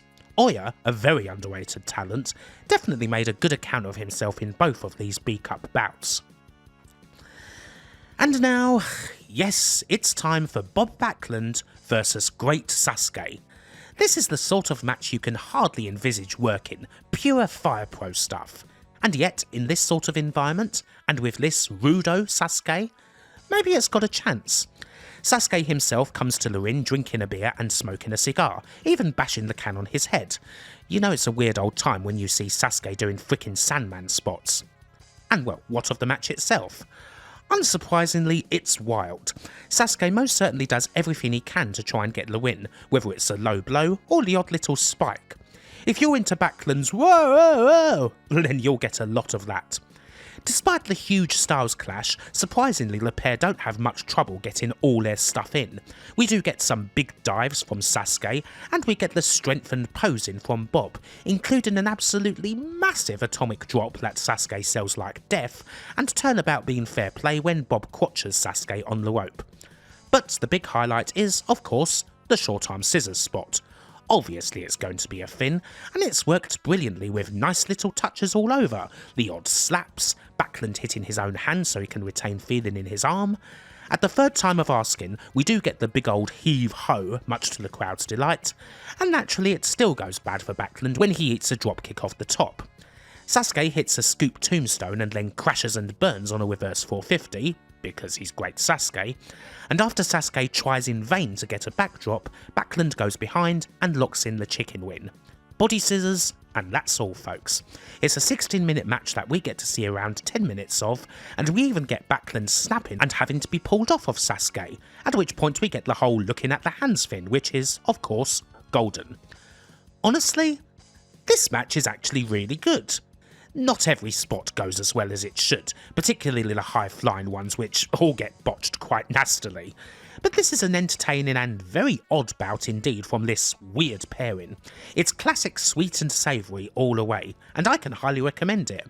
I was into it the whole way through, and if I'm honest, I was expecting a bit of a car crash. And while it sort of is one, it's a fun one. Go watch it. Now, unsurprisingly, the great Sasuke heel period didn't last all that long. He was back to his more traditional face persona mere months later. But getting a match against Backlund during this brief time? What a score. We also get to hear exactly what Backlund thinks of Sasuke's behaviour in the post-match. And what kind of an example is that man doing the kind of things he was doing as he was going down to the ring? That's an embarrassment to professional wrestling. He was smoking a cigar and drinking a beer, and he's not a role model for your people, ladies and gentlemen. I love you, Bobby. So, as you probably expected, we have Bob Backlund versus Yuki Ishikawa in the final. There's really no other way this nostalgia-laced tournament could have ended, let's be honest. At the time of this match, we're just about 19 years removed from one of Antonio Inoki's most famous bouts, the time that he defeated Bob Backlund in Japan on November 30th, 1979, and won the WWF title, the old Phantom Switch, never recognised by the Fed.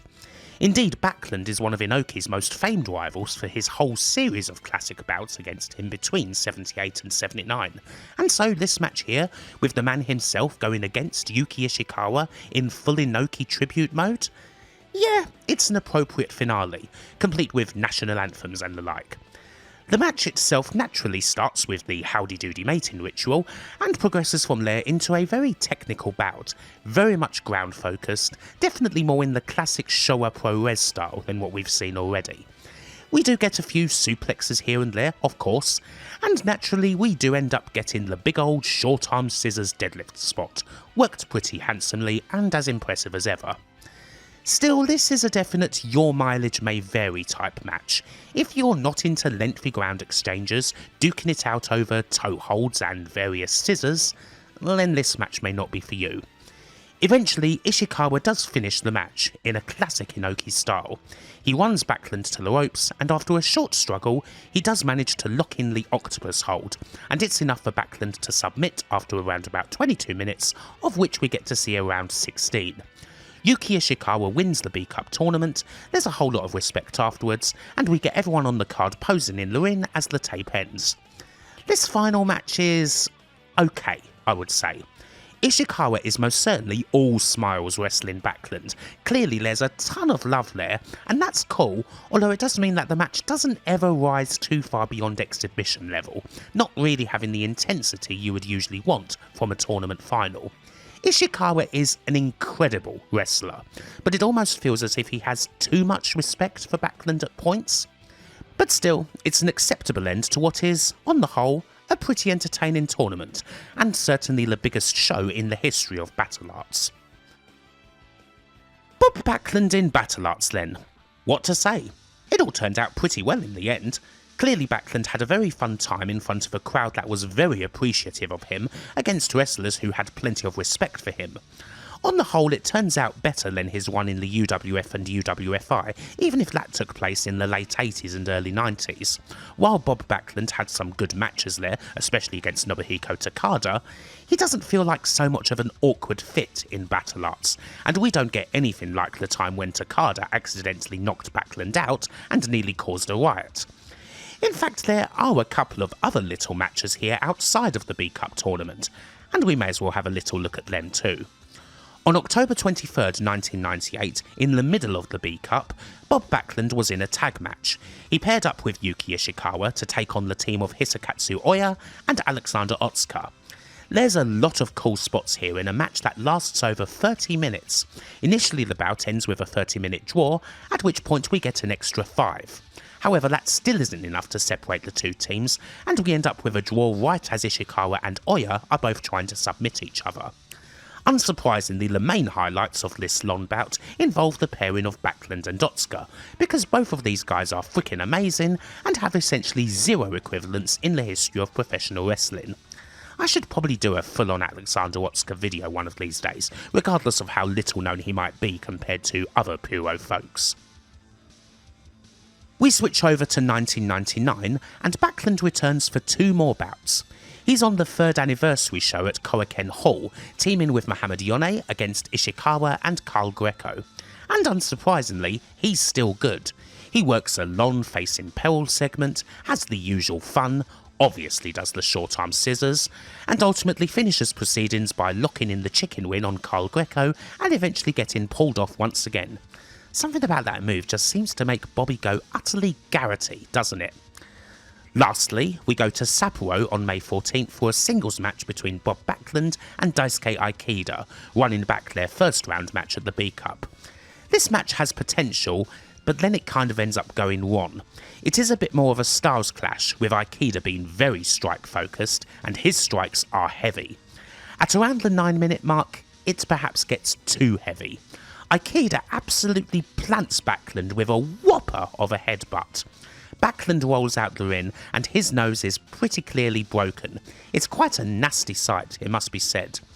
They try to get a little bit more out of the bout, but ultimately the ref stops it at around the 10-minute mark, with Backlund clearly highly concussed and bleeding all over the shop. Kind of an unsatisfying end, albeit one with some amusing shades of that aforementioned Backlund bout against Okada. And this would be the last time Bob Backlund wrestled in Battle Arts. And with that, well, we're about done with this strange foreign excursion.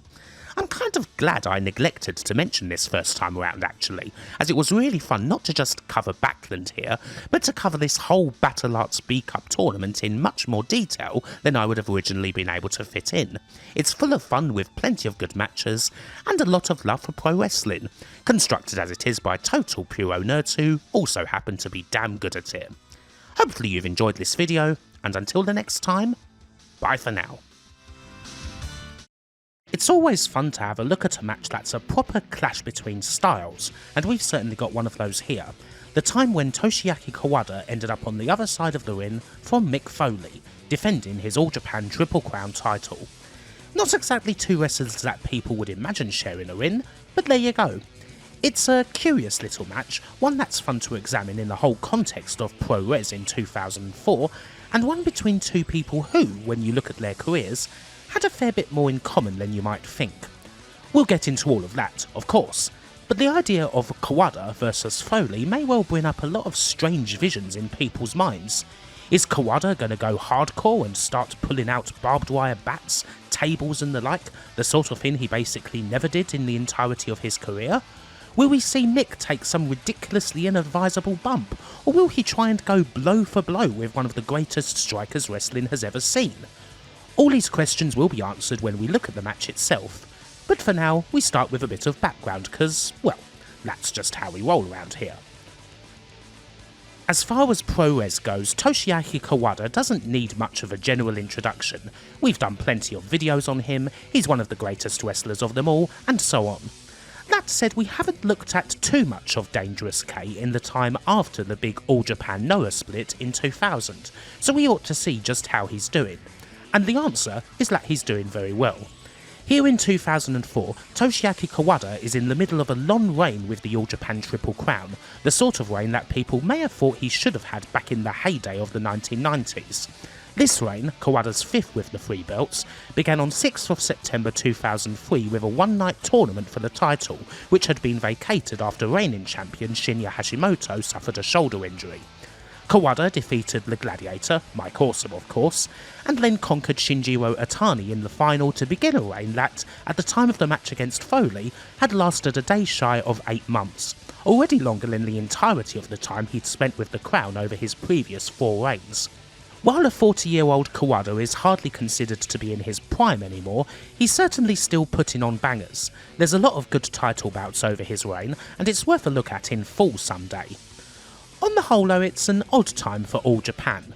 We're kind of in the early days of the pro wrestling love era, something that didn't necessarily start with Keiji Muto becoming the company's president in September of 2002, but slowly built up from his ascension. More stables, more angles, more things that would be considered sports entertainment. It's a time that certainly brought some mixed reactions, although it is also something that can be looked on as having a great influence on other companies over the years, particularly New Japan. With all this going on, Kawada being at the top is something of a link to the past, back to the heyday of Kins Road in the 90s, even if slowly but surely, more and more of the links to that era are being cut loose. And what of his opponent? Well, Mick Foley wasn't exactly a full-time wrestler anymore, he'd been in retirement since 2000. However, the first half of 2004 would see him make a bit of a short return to the squared circle, and it certainly wasn't a return without any quality. We'll look at that shortly, but what of his other work in Japan before this? Of course, Foley's prime Puro years were 1995 and 1996 in IWA Japan, the King of the Death match and all that, big and brutal matches on the top of the card, the sort that were watched a lot both in Japan and in the West. Hell, I imagine that a lot of people's first experiences of watching Japanese wrestling involved Mick Foley, as Cactus Jack, taking on the likes of Shoji Nakamaki, Tarzan Goto, and of course Terry Funk. So he certainly already has a place in the canon as something of a gateway to Puro, certainly to its more hardcore side. But death matches aside, there's actually some work in Japan for Foley in the times before IWA, taking us all the way back to 1991, and to where else but All Japan. Foley, again as Cactus Jack, worked the Champion Carnival that year. This was a time when initially Foley had been in the wilderness after he left WCW for the first time in 1990, but in the following months he became white hot in smaller promotions like the Herb Abrams UWF and Global, not to mention the American Indies, primarily in hardcore matches against the late great Eddie Gilbert that quickly became the stuff of legend amongst tape traders and sparks. They were doing things people had barely seen before, and soon enough Cactus Jack was brought back to the chaotic world of WCW in a much bigger role than before, lined up for what would end up being a classic rivalry with Sting. But before all that, how did he fare in All Japan? If you looked at the bare bones results, you might not imagine he fared very well. He ended up going pointless in the Champion Carnival, losing all of his matches. However, this is pro wrestling and that's not how things work. Simply by being brought in for the 91 Carnival, the first one in 9 years, Foley was positioned as something of a big deal. After all, if you're in the Carnival, you're automatically having singles bouts with the top guys. Indeed, the match we're covering today wasn't actually Foley's first meeting with Toshiaki Kawada. They had a bout in this Carnival, although unfortunately there doesn't appear to be footage of it. There are a couple of matches available from this time. We've got one singles bout from the Carnival against Dan Crawford, a tag match where Foley and his tag partner for the trip, the awesomely named Texas Terminator Hoss, take on the Funk Brothers, and another cam shot bout outside the Carnival against Kenta Kobashi. Most of these are simply curiosities, but they're usually short and action-packed. The best match though is one that did get shown on TV. Cactus Jack's first Carnival match was against no less a figure than Jumbo Tsuruta. It's a 5-minute bout from March 26th, and Foley certainly pulls out all the stops. He gets most of his offence in on the floor, pulling up the mats and doing the elbow off the apron, but not long after he takes a backdrop on the floor, and then does the absolute whopper bump from the apron to the concrete off a Jumbo clothesline, the old nasty plunge. According to Foley himself in a 2021 interview with Monthly Pro Res, he broke 3 of his ribs on this, but naturally still worked the rest of the tour. The fan shot with Kobashi is cool too. You get to see Foley do the cactus clothesline, which is always neat, and generally it's amusing to watch Foley working in a traditional wrestling singlet, complete with leopard print pants. For the most part, it wasn't a bad trip for Foley. Word from the Observer was that Giant Bubba liked his work and gave him a bunch more dates than he was originally booked for, although Johnny Ace got an arm injury working with him, which it seems that Foley blamed himself for. He also had a fan in Stan Hansen. According to the aforementioned monthly ProRes Q&A, Hansen really liked Cactus Jack and made him look damn good on his last match of the tour, a tag bout where Foley basically kicked out of everything bar the Western Lariat. It seems as though if different decisions had been made, it's possible that Mick Foley could have done more with All Japan at the time, but obviously things didn't work out that way. And so we fast forward through a whole lot of age and a whole lot of ring damage to 2004. Foley has been back in the ring and he's had a good time of it. There's the WrestleMania 20 match teaming with The Rock against Evolution, of course, but mainly there's the match he had at Backlash against Randy Orton. Jack vs Orton was an absolute stunner, a bloody brawl to hell and back over the Intercontinental title, a match far beyond anyone's expectations, and probably one of Mick Foley's crowning achievements. He gave it his absolute all, and in doing so basically assured old Randy's ascension to the top that would happen mere months later. Oh, and this absolutely hellacious contest took place a mere 3 weeks before this contest with Toshiaki Kawada that we're covering. A couple of days after the bout, Foley tore a ligament in his knee simply from standing up, presumably related to that match and, well, everything else. It's not exactly ideal wrestling conditions, and indeed Foley wasn't planning on doing any wrestling so soon after the Orton bout. He wasn't booked as Kawada's initial opponent. So who was? Well, that would have been Bill Goldberg. The rather unique thing about this Triple Crown bout is that it's not happening in an All Japan ring, it's happening in a Hustle ring. Hustle being the promotion set up by Pride owners Dream Stage Entertainment, which we've covered in a previous video. This is still the early days of Hustle, so it's not quite a full-on comedy promotion yet, and Goldberg had been brought in as a big-ticket attraction. He headlined the company's first show on January 4th, 2004, defeating Naoya Ogawa, and was then booked to face Kawada on 8th May in Hustle's third show at the Yokohama Arena. Of course, this didn't happen. Goldberg suffered a rather nasty hand infection a couple of weeks before the show and had to pull out. Indeed, the match against Ogawa ended up being the only match he did for Hustle, as he retired not long after this infection. The result of the Kawada-Goldberg match would have almost certainly seen Dangerous K walk out of Hustle with his belts one way or another, but most likely following a double countout. There's no way on earth that All Japan, having already worked with Bill the previous year with disappointing results, would have wanted to pay Goldberg any more massive appearance fees. Speaking of which, Hustle now has a whole top of the card to fill with Goldberg gone. Naturally, they reach out to Goldberg's agent, Barry Bloom, who also happens to represent Mick Foley. Bloom asked Foley if he'd do the bout, and while Foley hardly wanted to, what with his injury, well, he'd be getting Goldberg's appearance fee, which, if reports were accurate, was $125,000 per shot. Foley may have had a whole lot of trouble walking, but quite understandably there's no way on this planet that he was going to turn down that kind of money for a single match. In his words, he'd take a numbing shot of some medication that undoubtedly wasn't good for him, and away he'd go. Barry Bloom also represented Kevin Nash and Scott Hall, and they ended up on the card too, for $75,000 each. The outsiders would main event the supercard, going against Shinya Hashimoto and Naoya Ogawa.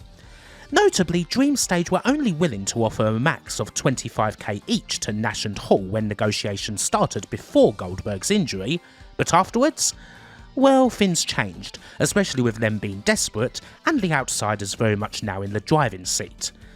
Jeez, whole stacks of money are getting chucked about, but that's the early hustle all over, spunking tons of cash on what was, initially, a pretty damn miserable product. They also tried to set up a deal with Hulk Hogan, and were even in talks with Stone Cold Steve Austin at one point with a view to bringing him in and quite possibly even running that ultra mega dream match, the all-time Battle of the Baldies, Austin vs Goldberg. But of course, a deal never came remotely close to reality, and eventually Hustle had to stop splashing cash on big-ticket American names that barely moved.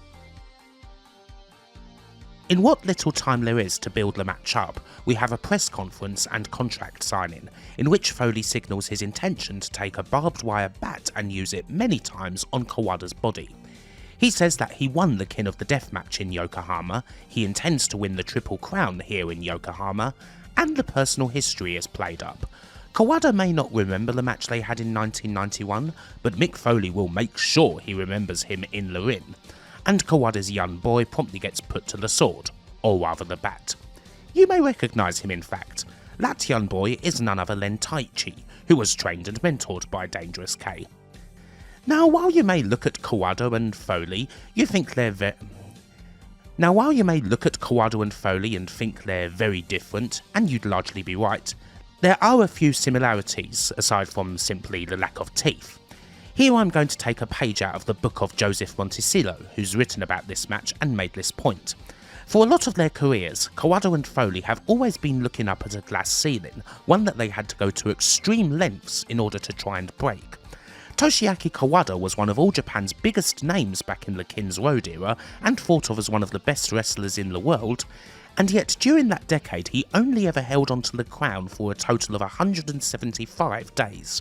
As great as he was always second fiddle to Mitsuharu Misawa, always a step behind. Similarly, Mick Foley carved his way through every last thing holding him back in people's eyes to become one of the biggest stars of the 90s, but even then he was still never quite able to truly make the top of the mountain. He spent a total of 29 days as the WWE champ. But, as Foley once said in the ring to CM Punk, wrestling isn't about statistics, it's about the moments that define us. And, after all this chatter, it's about time to see how Mick Foley and Toshiaki Kawada fare against each other at this moment. We get started with strikes. Foley throws his shots, but it's not surprising that Kawada takes the advantage with his low kicks, followed by elbows and kicks to the chest in the corner. This opening is perhaps unconventional in how conventional it is. You may not have expected Foley to actually try and outstrike and even out-wrestle Kawada, but here we are. Of course, he comes up wanting, and Kawada gets the better of all the opening exchanges. Foley gets the odd hit in, but Kawada won't give up the centre, and soon a sidekick nearly sends Foley spilling outside. Foley manages to get Kawada on the ropes and tries to set up for the clothesline, but Kawada reverses with a back body drop, sending Foley to the ramp. Kawada continues to press, and for the frustrated Foley, it becomes clear that traditional wrestling's not going to work out here. When Dangerous K goes to the ring, Foley calls for the bat, which is provided by Yuji Shimada, heel representative of Generalissimo Takada's Monster Army. Foley throws chairs to the ring ECW style, and when Taichi Ishikari tries to stop Foley's advance, he gets another bat-based battering. Still, Foley isn't yet able to bring the bat in. A combination of Kawada and referee Kyohei Wada help to stop him from doing so. Kawada continues to mount strikes in the corner, but Foley is able to counter and scores with a pull-in piledriver for a 2 count. Foley is finally able to mount a bit of offense with stomps and a baseball slide to send Kawada outside, followed by the slide into an outside swinging neckbreaker and the big old cactus apron elbow. Definitely his strongest portion of the match so far, and we're around 6 minutes in. Back in the ring, Foley hits a quick suplex, and when Kawada tries to throw strikes, uses an eye rake to get him to the corner. More strikes ground Kawada, and Foley hits the old running knee. Foley surprisingly goes for a rear naked choke, but Dangerous K soon manages to find the ropes and escape. Old Cactus though still has the advantage, hitting the double arm DDT when Kawada tries to get up and getting his closest fall yet. Shimada returns with the bat, and Foley has it in the ring this time, trying to make Kawada taste the wire of Barbie. But he resists and finally counters with a backdrop. Foley tries to run at Kawada with the bat, but eats a few boots, followed by the gunman Giri, and there is a cool moment where Dangerous K grabs the bat, and we wonder for a second if he's about to go hardcore. But no, he shouts at Shimada and chucks the nefarious object in his direction. However, this does allow Foley to get back in with a couple of clotheslines, and then he reaches into his shirt. There's actually a much bigger pop than you might expect for the arrival of Mr. Socko. The audience certainly knows who he is. Kawada is able to initially stop the sock with some Kawada kicks, and I swear I hear some faint boos because of it. The pain continues with the big running boot in the corner and a whopple of a lariat for a near fall, and Kawada then locks in the stretch plum. There's a whole lot of wrenching, and while Foley's most certainly not going to quit, it does produce another near fall. Kawada piles kicks onto the kneeling Foley, but when he looks for a possibly finishing running kick, Shimada trips him from the outside, and when he gets up, Foley is finally able to lock in the mandible claw. Is that horrid, stinky sock going to give the free belts over to Mrs. Foley's baby boy? No. Kawada's able to wrench it away, and a big strike exchange starts. Foley tries to land some telling punches, but Kawada responds with 4 vicious elbows and the Gamengiri for a near fall. And then Kawada lines it up, and one final, decisive roundhouse kick to the head of the seated Foley is enough. Toshiaki Kawada has successfully defended the Triple Crown in a match lasting a little shy of 13 minutes. Nothing of note really happens in the post-match aside from Kawada getting the belts put on him and then saluting the crowd. So, what to make of this match? It's fine. Not exactly a match that will go down as one of the greats, but it's a perfectly okay affair that doesn't outstay its welcome. 13 minutes ends up being the ideal length for it. When some other factors are considered, a bit of credit has to be handed out. Considering that Mick Foley could barely walk, he gave a fine performance, delivering most of his spots and taking a few big old tumbles. Is all of that wise from a health perspective, with a torn ligament and all of that? Well, no, but it's hard to blame Foley for taking the match considering that the payday was so frickin' big.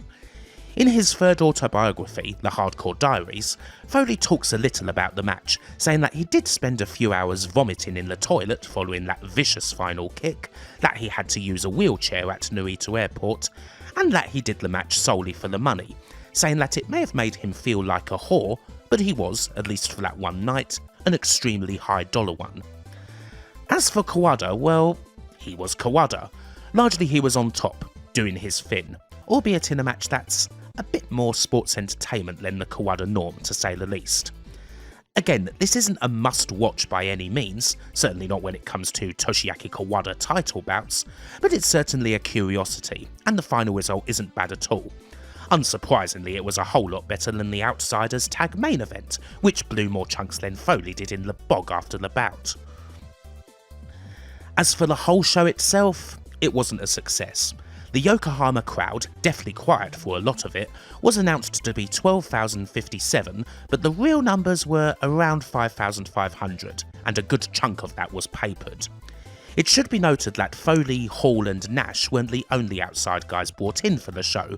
The undercard also featured Dusty Rhodes, Tigerjeet Singh, an excellent 8-man bout featuring AAA wrestlers, Sabu, Gladiator and other hardcore talents.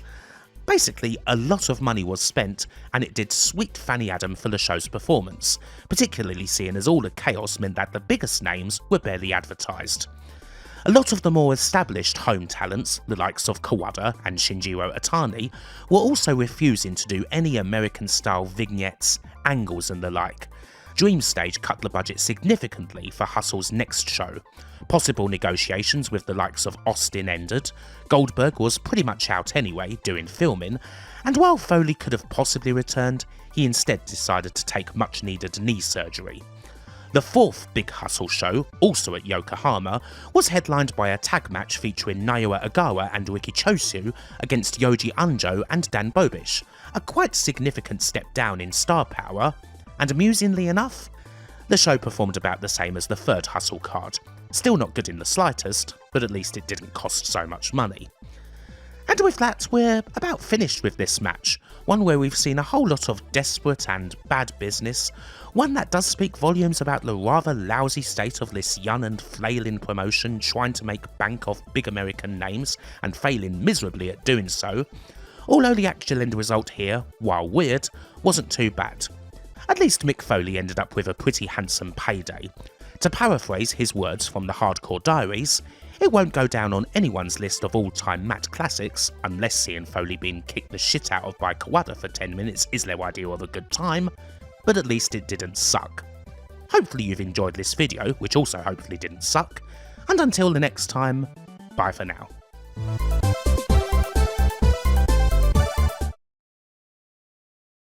Back when I covered Stan Hansen's All Japan Triple Crown reigns, I said that inevitably we'd be doing these two someday. And well, now's as good a time as any. Stan Hansen, as a part of All Japan's old guard, fought the new Super Generation more than perhaps anybody else, even Jumbo Tsuruta. But for all his wars against the likes of Mitsuharu Misawa and Toshiaki Kawada, he had no opponent better than Kenta Kobashi. And that doesn't just go for the 1990s, that goes for his entire career.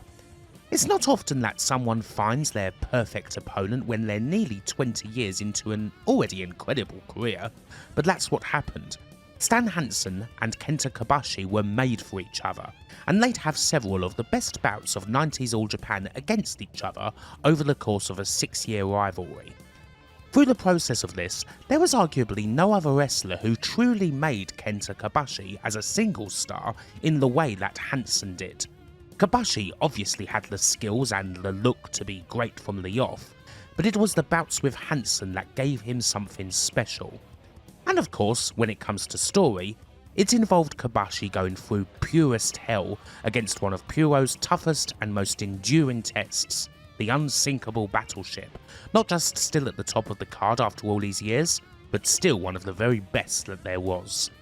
For Kobashi, conquering Hansen was a long and brutal journey, and it's one that's worth covering. So, let's look at their singles meetings.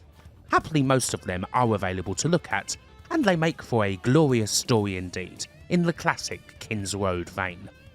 Let's begin. Seeing as we had a look at the early years of Stan Hansen back in the video covering his Triple Crown years, it makes sense to do the same for Kenta Kobashi here.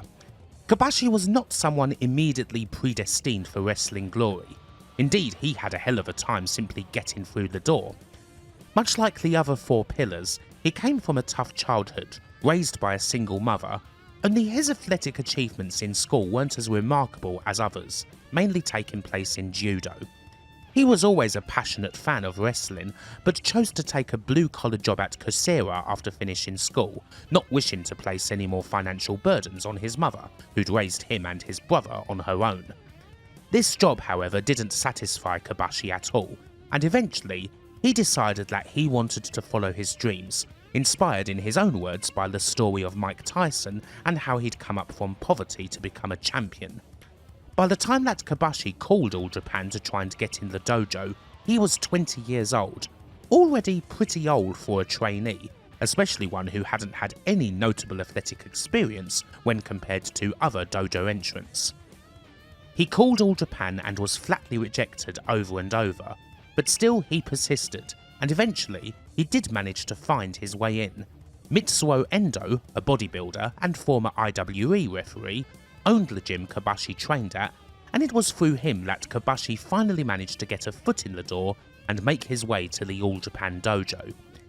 He wasn't really expected to make it through the infamously difficult training, the dreadful conditions and hours of punishment, being taught how to fall and, in his words from Fist, one of his autobiographies, basically being used as a crash test dummy and taking all kinds of punishment. He also spends a few months as Giant Bubba's valet. This occurs very soon after the tragic death of Kazuhara Sonoda, the Magic Dragon, in a plane crash. Sonoda is not a well-known figure outside Japan, but he was one of All Japan's top trainers, being particularly instrumental in the early training of both Kobashi and Misawa, and his death was a huge blow. It struck Bubba very hard, to the point where he never really got over it. In the time that Kobashi spent as Bubba's valet, things were tough. Bubba barely talked to him for the first couple of months, and when he did, well, he often told the young Kobashi to just give up and go back home. Kobashi, of course, did not go back home. He persevered still, making his in-ring debut in December 1987 at a memorial show for Sonoda in a battle royal.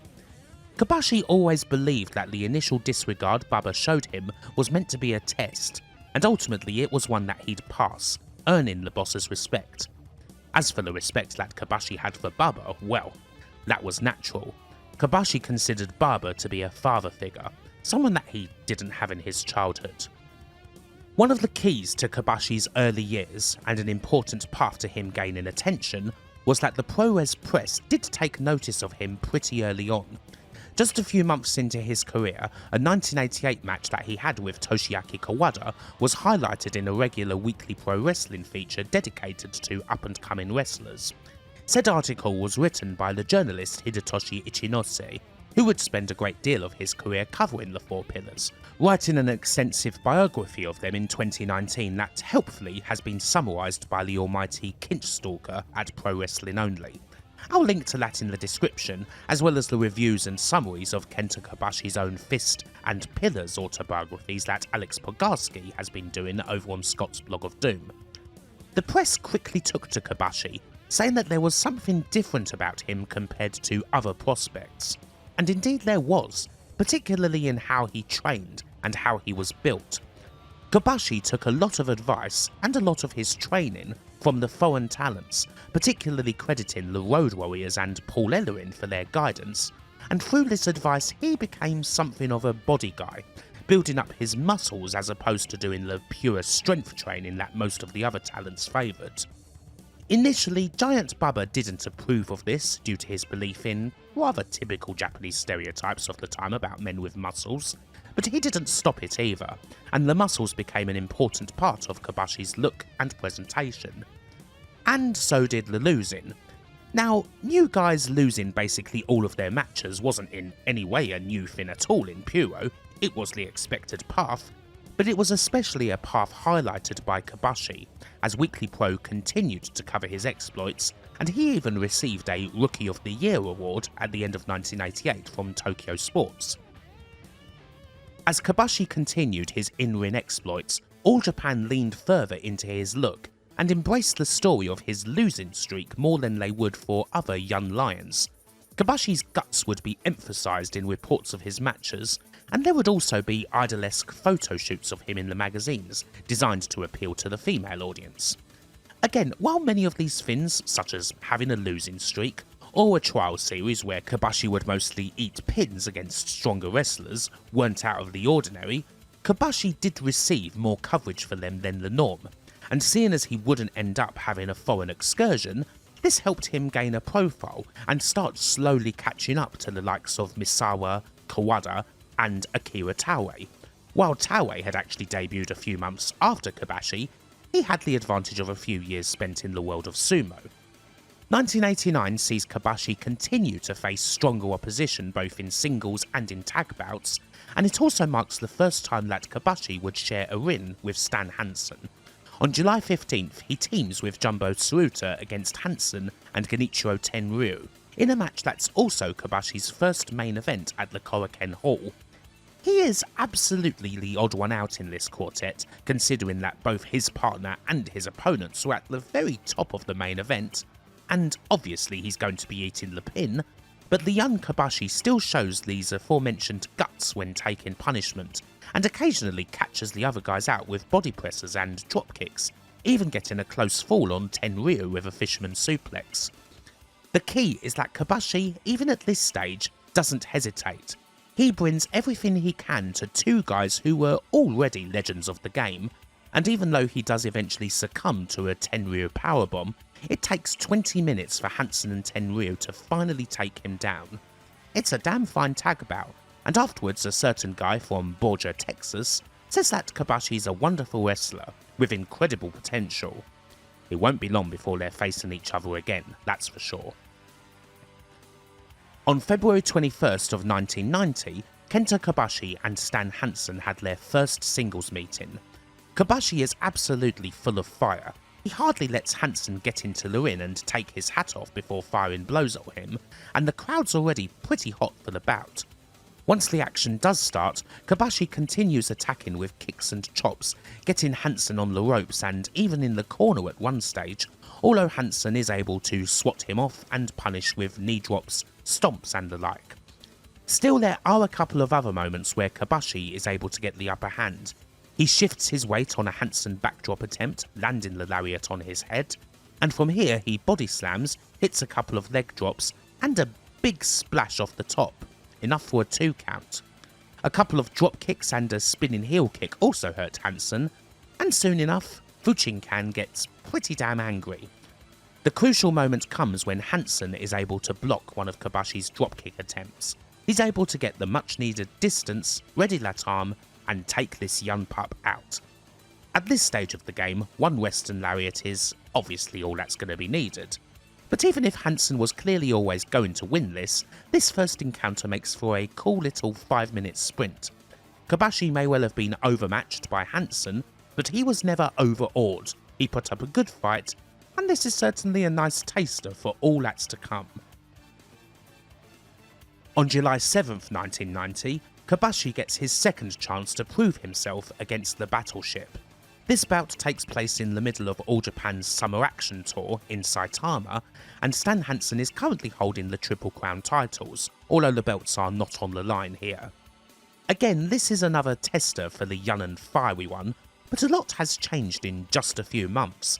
This is a significantly longer match, one that we join in progress with Kobashi taking a more methodical approach, working the hell out of Hansen's left lariat arm.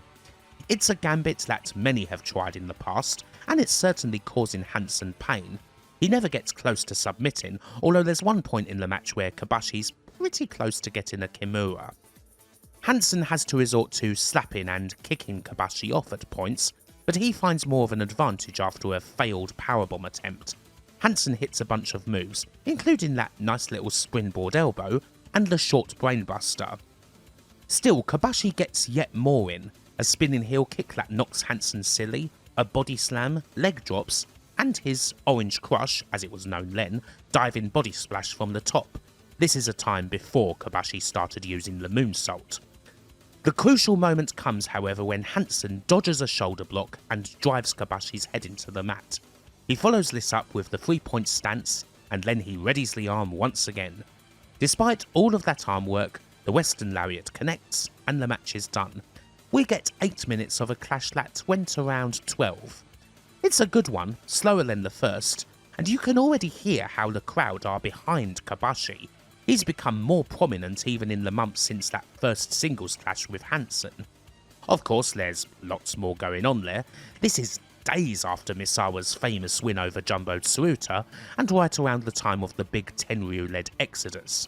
Kobashi benefits greatly from the Exodus in terms of card position, considering that he's only a couple of years in, and he's certainly taken advantage of the opportunity. We pick things up again right at the start of the new year, January 2nd, 1991. Kobashi's continued to progress nicely. At the time of this match, he's holding the All Asia Tag Team titles with regular partner Johnny Ace, and he also competed in his first Real World Tag League, where him and the Dynamic Dude finished in 9th place with 8 points. Hansen, meanwhile, is still holding the Triple Crown, although he loses it to Jumbo Tsuruta at the end of this tour. Again though, the belts are not on the line here. Kobashi gets Hansen angry at the start with a slap, which kind of goes awry as he gets brutalised with a chair. But still, after initially working under, Kobashi is able to have another go at Hansen's arm, trying to work for a cross-arm breaker this time. Hansen's strikes are eventually able to push Kobashi back, but Kobashi is still able to get big moves in.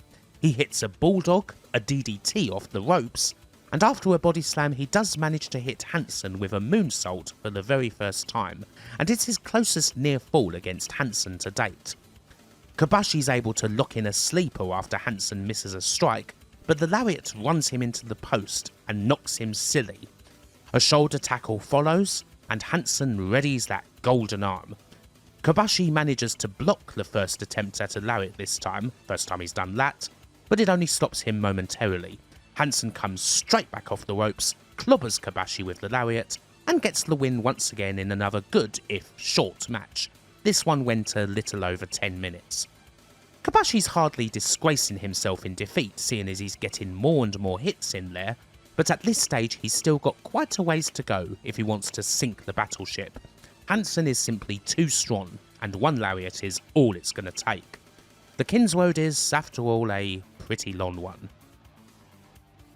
One match that we do unfortunately miss out on here takes place in the revived Champion Carnival during April of 1991. Hansen and Kobashi are both in Block A, and they have their final match of the group stage against each other in Shizuoka on the 15th of April. As the stats go, Hansen naturally does pick up the victory again, this time in 13:41, and it ends up being a crucial victory for him.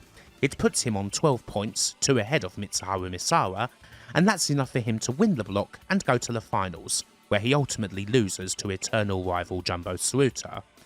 Kobashi finishes his first Champion Carnival in 4th place with 6 points, picking up wins against tag partner Johnny Ace, the once again awesomely named Texas Terminator Hoss, and Doug Furness. The next big meeting between Hansen and Kobashi took place on September 4th, 1991. It would be the first time that the two faced each other at the Budokan in the semi-main event, and it was absolutely fantastic. Now, this is the match that I covered during the Hansen Triple Crown video. There's no belts on the line, but I looked at it as a way of previewing this video right here. It's the bout where Kobashi essentially has to work under for the whole thing, seeing as he gets clobbered by a Western Lariat before the bells even run, and then powerbombed on the outside.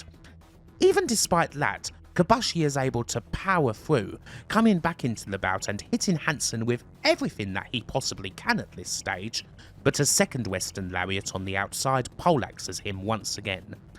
Despite this, Kobashi still tries his best to fight, even though he has absolutely nothing left, the crowd roaring his name, but finally and decisively, he is hit by one of the greatest lariats of all time, a freaking discus Western Lariat that takes his damn head off and wins the match for Hansen in 1836.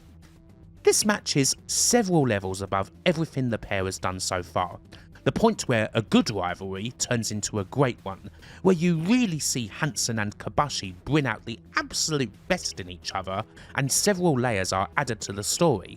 The point of Hansen deeming it necessary to shock Kobashi to the core before the match had even started, and Kobashi still making it a close contest despite that immediate disadvantage.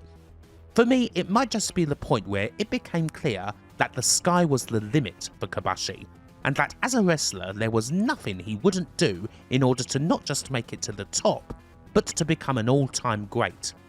As well thought of as he was already, this bout feels like a turning point. It's one of my favourites, and again, it's one that you should watch immediately if you haven't already. 1992 once again sees Kobashi shine. He claims his 4th and final All-Asia Tag title this year in a particularly hot match, teaming with Tsuyoshi Kikuchi and defeating Dan Quaffett and Doug Furness on 25th of May in front of an absolutely molten crowd in Sendai. Kikuchi was and is one of Kobashi's closest friends, both of them coming up in the same dojo class, and winning the tag titles with him meant a great deal.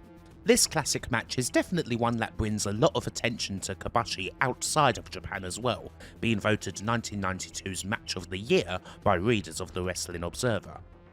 Outside of the matches with Hansen, naturally a lot of Kobashi's time has been spent as a part of the Super Generation Army, with Misawa, Kawada and Kikuchi fighting against Tsuruta-gun. However, most of his singles matches to date have actually been against foreign wrestlers. He's able to defeat a lot of these guys pretty handily, folks like Johnny Smith, Jackie Fulton, Barry Horowitz and so on, but there are 4 that have, so far, eluded him. And this quartet will, in many ways, be the making of Kobashi as a true single superstar. Kobashi refers to them in his autobiography as the 4 foreign kins. Naturally, we have Stan, Lariat, Hansen, the unsinkable battleship, at the top of the tree. Then we have the Miracle Violence connection, Dr. Death Steve Williams and Terry Bam Bam Gordy, and finally, we have Dangerous Danny Spivey, who frequently tagged with Hansen. Kobashi will face 3 of these guys in the spring of '92 during the Champion Carnival. It's here where we get the first notable match between him and Steve Williams on the 29th of March, as the two battle each other all the way to a 30-minute draw. However, he is bested by Spivey on the 6th of April. It's a crying shame that we don't have footage of either this Spivey match, or particularly the 30-minute draw with Williams to watch. However, we do have his meeting with Hansen to watch, the first after their classic in September of '91. Kobashi faces a rampant Hansen who's once again holding the Triple Crown and is seemingly not going to be denied after losing the Carnival last year. They lock up on the 27th of March. With the pair starting this bout on more of an even keel, Kobashi is able to get some good shots in early on. As has often been the case, he does try and work over that lariat arm. However, this soon goes out the window when Hansen manages to get him to the outside and powerbomb him. Hansen perhaps has a wider moveset than a lot of people may credit him for, and he uses a lot of it. He uses his springboard knee and elbow drops, his snap suplex, a pile driver, and even a dragon sleeper to try and take Kobashi down in the first half. However, Kobashi is able to force an opening. Turnabout is fair play when he DDTs Hansen on the outside. Even though Kobashi does miss an attempt at a moonsault, he gets the longest period of offense he's ever had against Hansen. He tries to put him out with a sleeper hold, hits a lot of leg drops, a bulldog, another DDT from the corner. There are several moments where he comes quite close to pinning the lariat. He also gets opened up in the bout, working a chunk of it with a busted nose which I think occurred after Hansen kicked him in the face. It starts to get a bit desperate with Kobashi trying to roll Hansen up with flash pins, but to no avail. Kobashi's right in the ascendancy here, but then Hansen reverses an Irish whip attempt and goes to the lariat. Kobashi ducks, but turns right around into a second lariat. And that's enough for the pin. This is a new dimension to the rivalry. It's not a match that Hansen dominated. It's more of a match where one slight error gave him the opportunity to eke out a win. He was very much tested here against Kobashi, who pushed him much further than he had previously. Hansen would go on to run the table with a perfect 18 points in Block B before winning the final against Misawa and adding the Champion Carnival to his collection, but he was very seriously threatened by Kobashi here. Kobashi, for his part, finished Block B in 5th place with 11 points, almost double what he'd achieved in the previous year, although 4 of those points did come via forfeiture. Kobashi and Stan Hansen next cross paths on the 8th of July. Hansen still holds the Triple Crown, and once again the belts aren't on the line. However, this match in Omori is notable for other reasons. Mainly because Kenta Kobashi and Stan Hansen are headlining this card at Omori's prefectural gym in front of 3,450 people. I am pretty sure that this is the first time that Kobashi has gone on last in a singles match.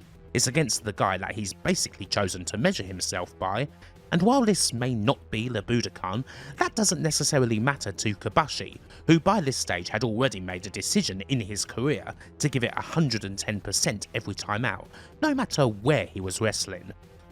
So, how close can he get this time? This match is a bit more methodical than what we've seen so far, a slower start where the two try to wear each other down, and it almost feels like we're taking a trip back to Showa Pro-Res school. Hansen does assert himself once again in the first half, and he even hits a couple of quite vicious elbow drops on Kobashi, from the apron to the outside. Gradually, things do get quite intense, and once again Kobashi does wrestle back a bit of control, particularly when he DDTs Hansen on the outside, this time onto exposed concrete. He agonises Hansen with his chop rush in the corner. There's also a big sleeper section after Hansen misses a lariat attempt. It looks for all the world as if Kobashi has turned off Hansen's light, and yet he still kicks out.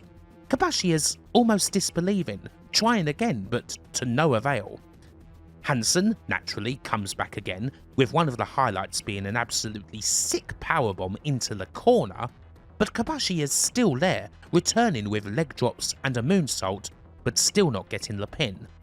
And then, just when Kobashi thinks that he's able to push an advantage, he runs at Hansen's back, and the battleship turns around and lariats him out of nowhere. And again, that's your lot. Hansen has prevailed in a shade over 20 minutes. I would say that this is one of the least essential of the major Hansen-Kobashi matches. The crowd is a little subdued on the whole, perhaps because it appears to be hotter than hell in there if the fans are anything to go by, and the initial pace is a little slower than the norm for this pairing. That said, an ordinary match between Hansen and Kobashi is still a damn good match for just about anyone else. An awful lot happens over the next 12 months. The year-end tag league sees Kobashi teaming up with Giant Baba himself, and the pair score 16 points, one less than the team of Hansen and Johnny Ace, enough for these duos to finish 4th and 3rd respectively. The Champion Carnival, on the other hand, sees the gap close further. It may not appear that way on paper, where you can see that Hansen won his 2nd Carnival, again defeating Misawa in the final, while Kobashi finished in 7th place with 12 points. Kobashi may have finished in mid-table, but his Carnival is full of exceptional performances, and happily, one in particular against Hansen was captured by a fan with a camera. While this meeting at Korakuen Hall sadly wasn't shot by the TV cameras, the fan cam shows the pair going absolutely hell for leather. It's a brilliant match, and the first half of it is essentially nothing but Kobashi dominance as he goes to town on the lariat arm. It's rare to see Hansen take such an extended period of punishment, and while Hansen is able to get back into the bout on the outside, Kobashi is still right there with him. Again, he nearly puts Hansen out with a sleeper, hits DDTs, but misses a moonsault that may well have got him the victory. Kobashi fights still, and a Baba-style Northern drop again results in a hugely close call. Hansen recovers again with a big backdrop, but still Kobashi comes back at him, seemingly not to be denied, and then Kobashi tries a shoulder tackle off Brett's rope, and he flies right into the frickin' Western Lariat. Splat! Absolutely disgusting. Hansen, again, ekes out one hell of a victory after being tested by Kobashi like he never had before. He survived this one. Again, it's a shame that the cameras weren't there to capture it. If they had, this match would be a hell of a lot better known, as it's one of their best meetings. But it's evidence of Kobashi's philosophy. Even if it's basically a house show, he still goes all out. To paraphrase his own words, there's people in the audience, particularly those outside of Tokyo, who may only get to see wrestling once a year, and he doesn't want to disappoint them. Indeed, he wants to give them his best every time. Not everyone agreed that this was the best thing to do, occasionally saying that he should slow down for the good of his body. Kawada in particular said this often, but Kobashi never wavered from this point of view. So I mentioned earlier that Kobashi had positioned himself as being against the four foreign kins, as they were known, and 1993 is where this really comes to a head. While he's done plenty of fantastic work so far, 93 is the year where Kobashi really does break out as a single star, with several phenomenal matches, bouts that essentially have to put him on an even keel with the top stars in the company. In the aforementioned Carnival, Kobashi finished well behind Taue, Kawada and Misawa and lost to all three of them, but after 1993 there was no chance of that happening ever again, thanks to his performances during the year. Of course, another one of these will be against Hansen, but there are several other important dates to consider. One of the most important dates is the 21st of May 1993 at the Nakajima Sports Center in Sapporo. On this night, All Japan's top 4 native talents defeated all 4 of the foreign kins, one after the other. Taue pinned Spivey, Kawada defeated Williams, Misawa successfully defended the Triple Crown he won from Hansen, and Kobashi overcame Terry Gordy. This match arguably being the best of the quartet, one of the final great Gordy matches, and Kobashi's first singles victory against someone who'd previously held the company's top titles.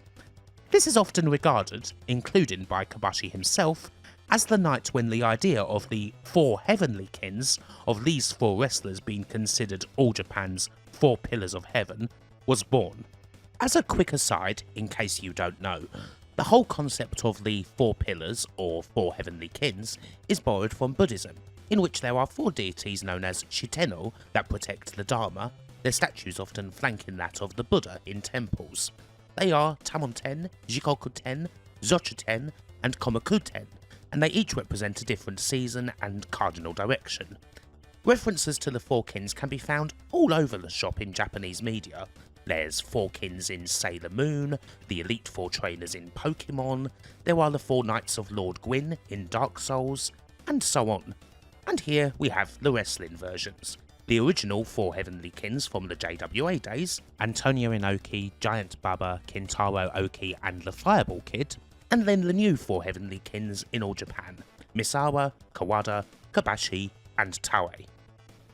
And then we get to the 29th of July 1993, a whopping big card at the Nippon Budokan, one that sees the legendary Destroyer, Dick Bayer, wrestle his final ever match, and is main evented by the second Triple Crown bout between Misawa and Kawada, while the semi-main is a special match that will see Kobashi and Hansen lock horns once again in what promises to be their biggest match to date. With Kobashi having achieved that big win against Terry Gordy, he's moving further up in the world.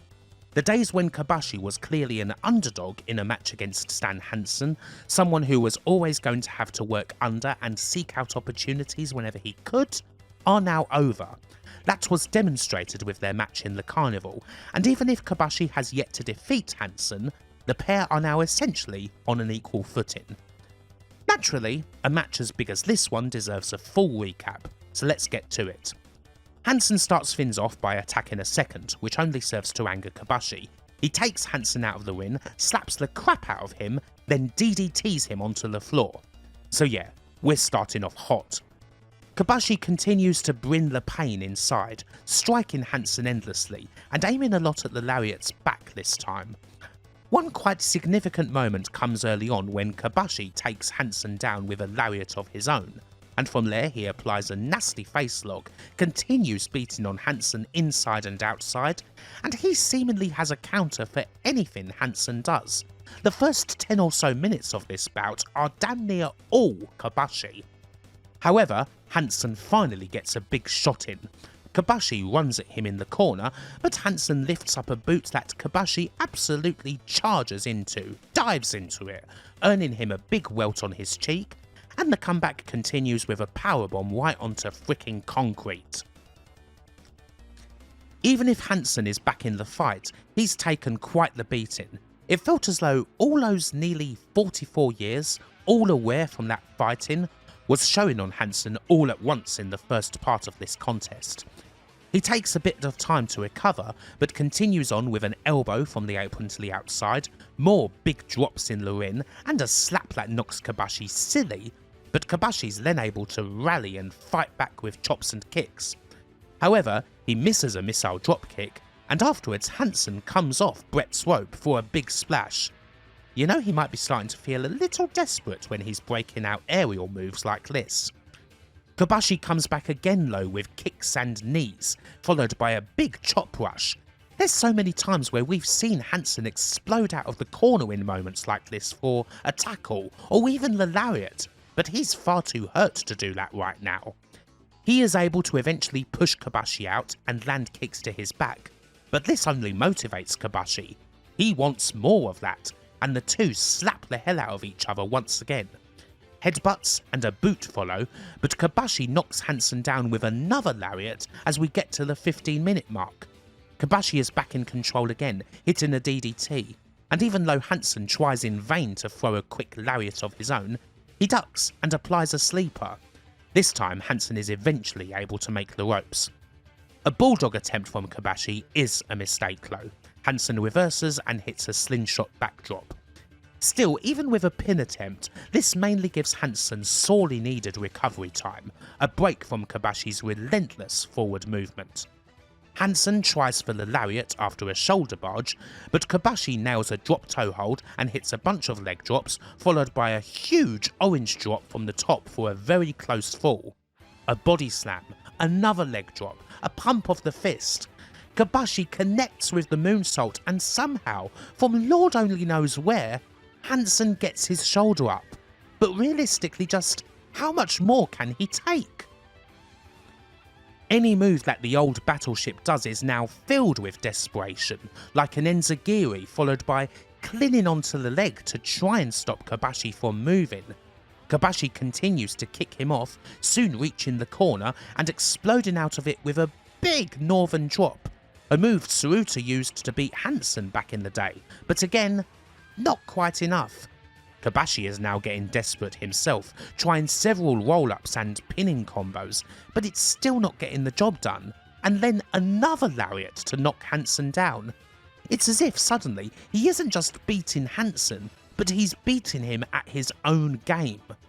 Kobashi body slams Hansen again, looking for another decisive moonsault, but from somewhere the lariat gets a burst of energy.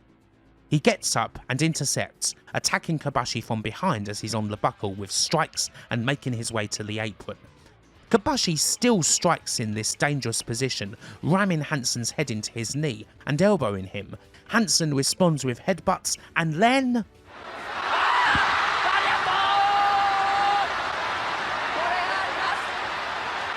Well, the commentary said it all. For the love of God! In one instant, this match became academic. Hansen has once again taken out Kobashi with the Western Lariat, perhaps the sickest one ever thrown, in 22:35.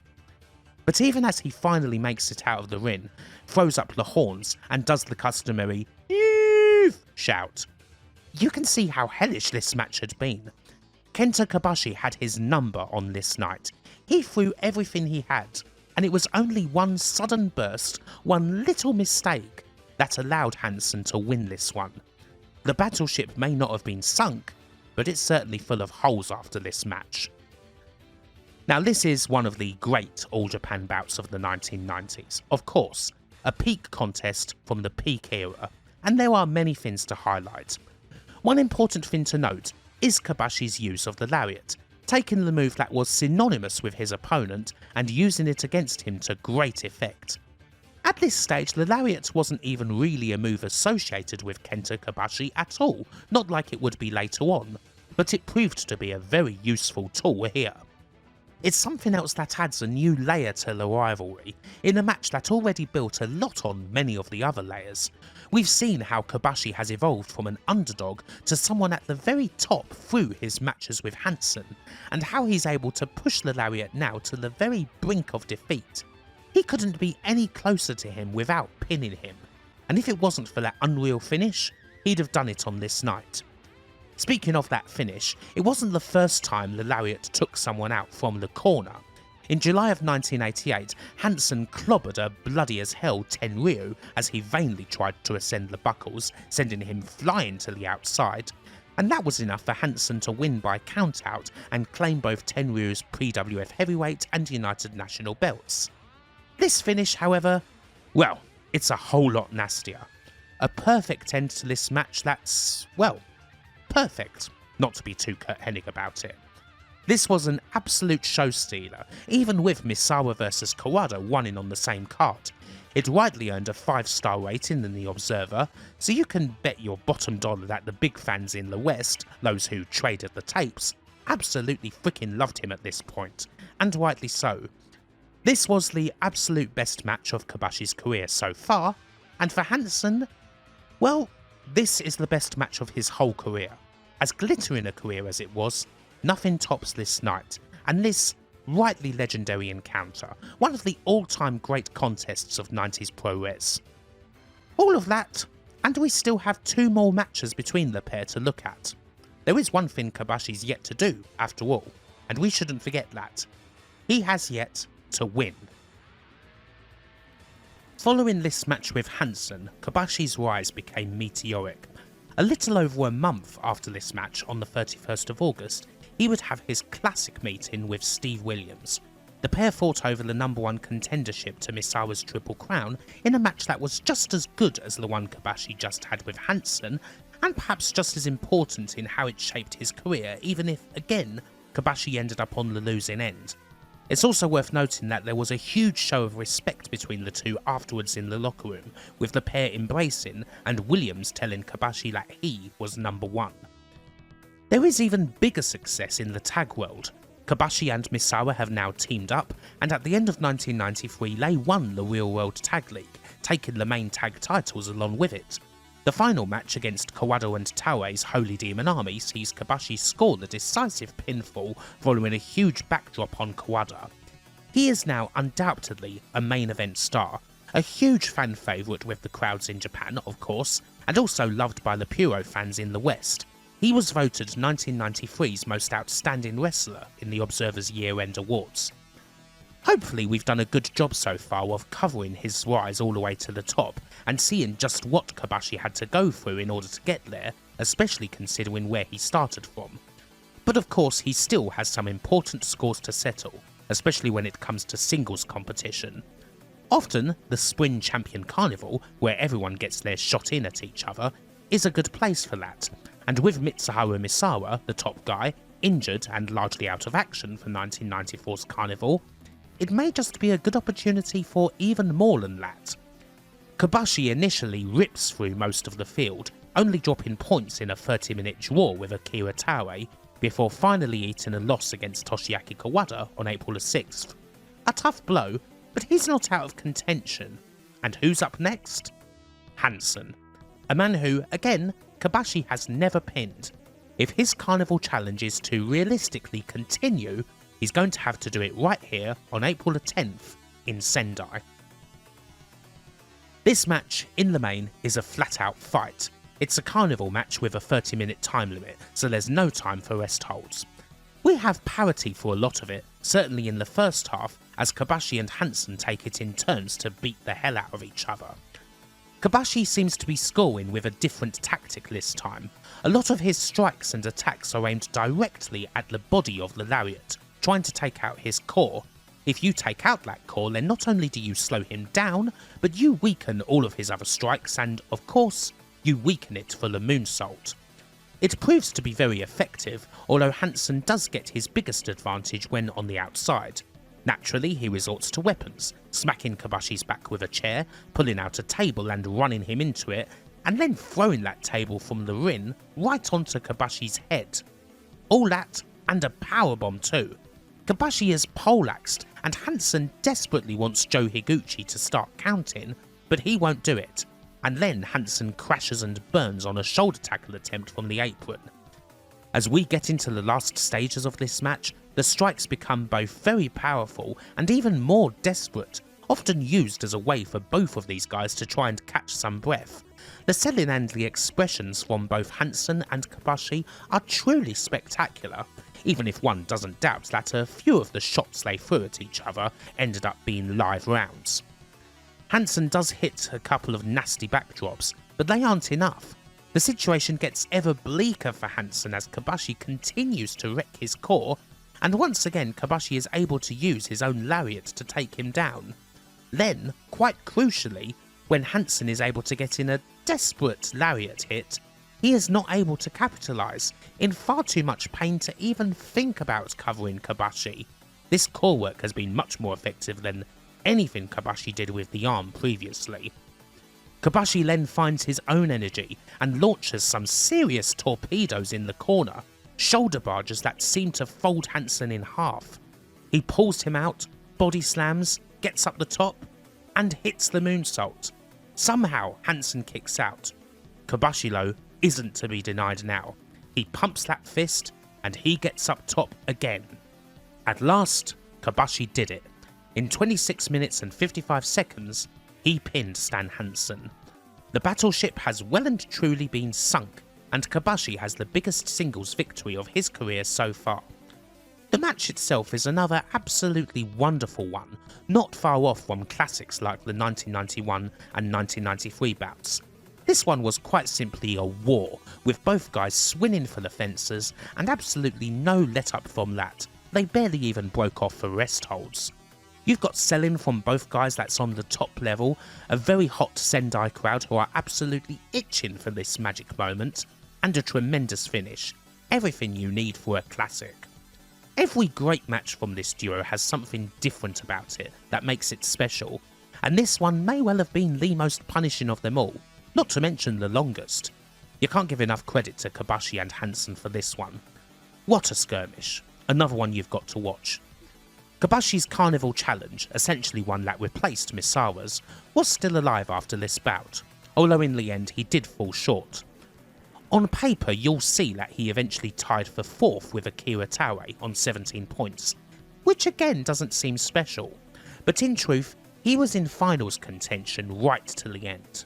His last group match took place against Steve Williams with both guys on 17, and the winner would have faced Toshiaki Kawada in the final.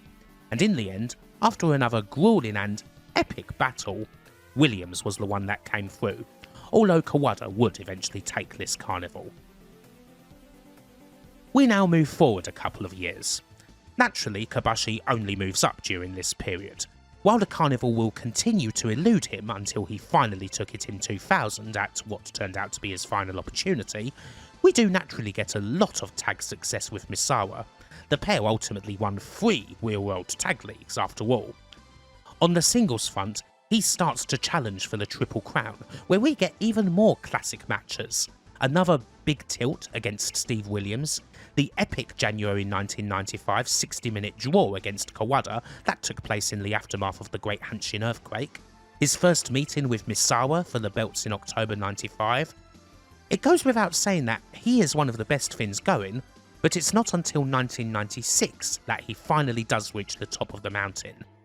On July 24th, he faces Akira Taue for the crown at the Budokan. Taue is in the middle of what was dubbed a miracle run, one that saw him not only win the carnival, but defeat Misawa for the gold. It's an all-time great year for Taue that saw the man from Chichubu cement himself as being very much worthy of the role of the Heavenly Kin, but still, it is at this point where Kobashi, at last, will not be denied. It is another classic match, of course, but in the end, the big old orange leg drop from the top is enough for Kobashi to defeat Taue in 27-25 and finally claim the Triple Crown. Kobashi is the champion at last, but who's there to face him as his first opponent? Well, why not?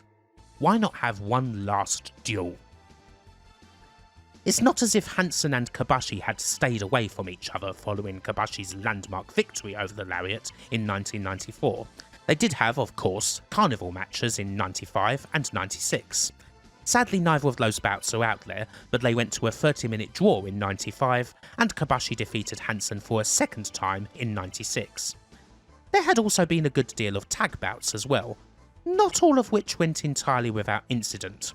While for the most part relations between Kobashi and Hansen were, by all accounts, very good indeed, there was one time in 95 where tempers did flare up, and there was a little friction between the two for a short while.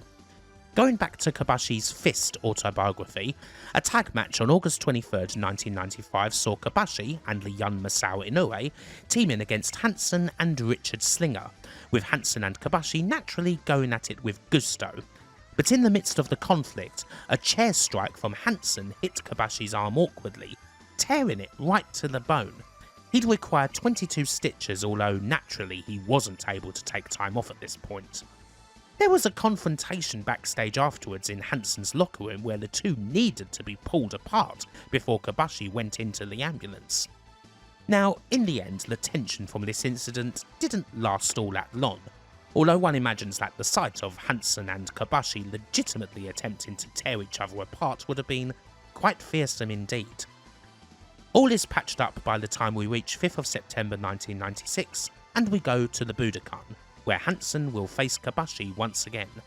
The Triple Crown is on the line, and this time it's Kobashi who's holding the titles. When all this began, Kobashi was the major underdog against a legend like the Lariat, the Fuchinkan, the unsinkable battleship.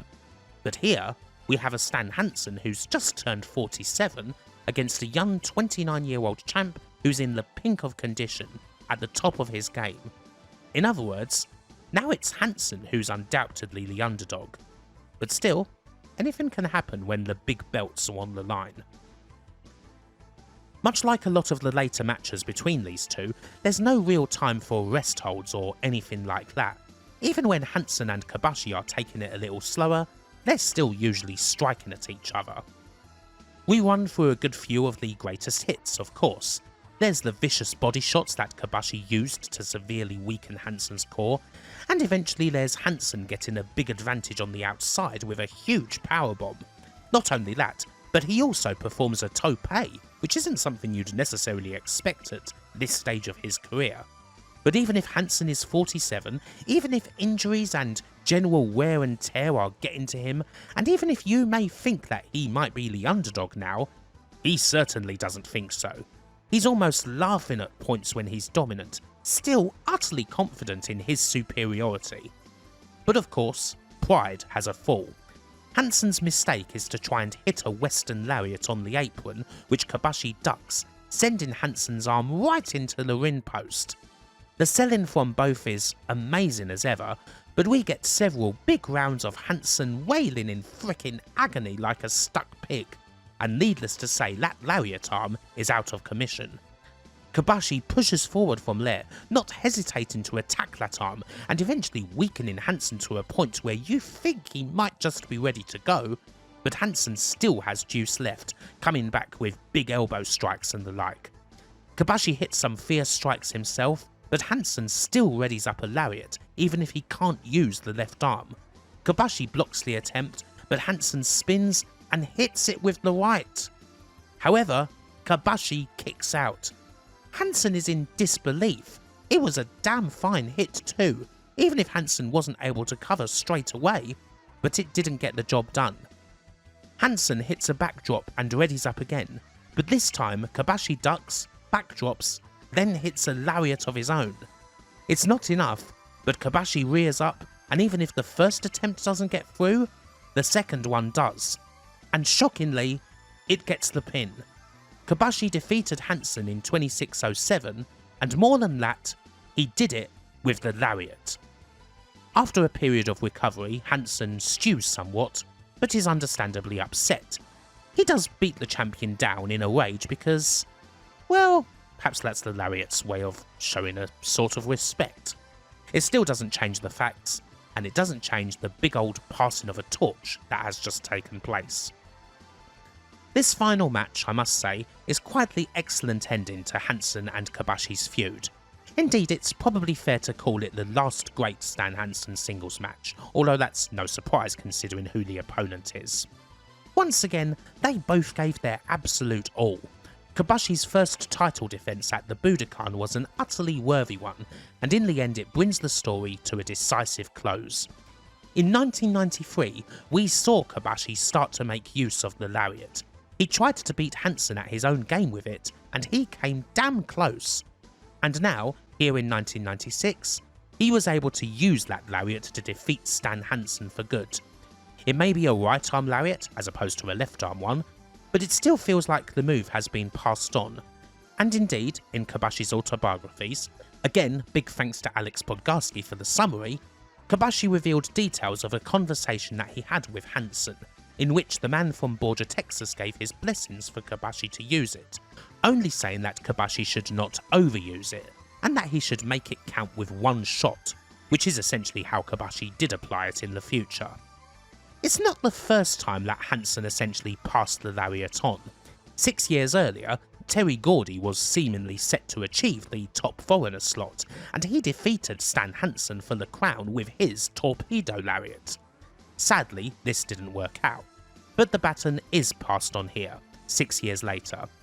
6 years after this, and after retirement, Hansen would also pass the Western lariat on to Satoshi Kojima in 2002 following Cozy's arrival to All Japan, and he continues to use the lariat, the Cozy lariat as he calls it, to this day. One other little note is that this is one of the last Triple Crown matches to be refereed by the legendary Joe Higuchi. He'd retire the following year. Indeed, Higuchi, he of the bald head and moves where it looks like he's dancing, has been the ref in basically all of the matches we've seen in this video, damn near always the guy officiating in big native versus foreigner matches. Aside from being one of the best to ever do it, it helped that he spoke fluent English, often acting as an interpreter and caretaker for the foreign talents backstage. Worth noting, I feel, there are 3 legends in the ring for most of the matches we've seen, not 2. The passing of the lariat is, of course, a good place to end things. Although while this was the last singles meeting between the pair, there would still be other contests, including some important tag bouts.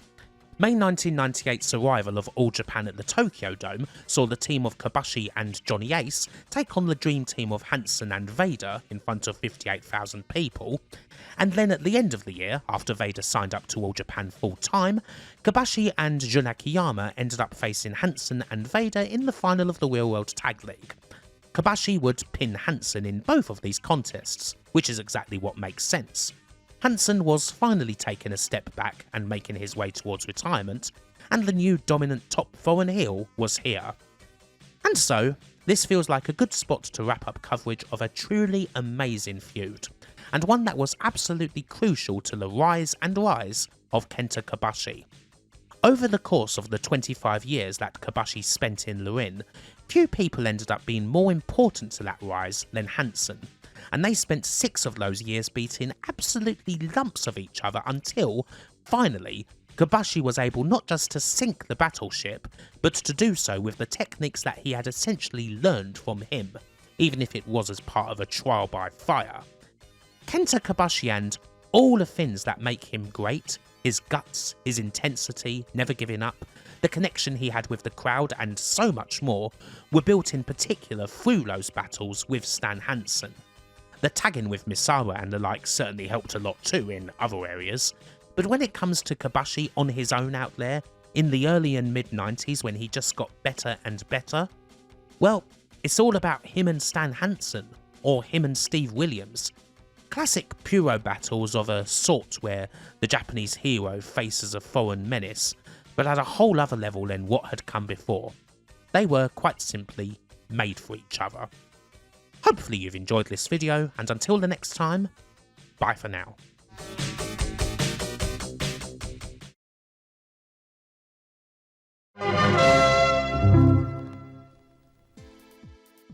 Some matches are so iconic, it's hard to know exactly where to start. It's probably best to just go back to the time when the match that's the subject of this particular vid was announced, and well, the whole IWC went loopy. I sure as hell went loopy. Kenta Kobashi's going to be coming to America, and it's going to be a Ring of Honor show, and it's going to be against frickin' Samoa Joe?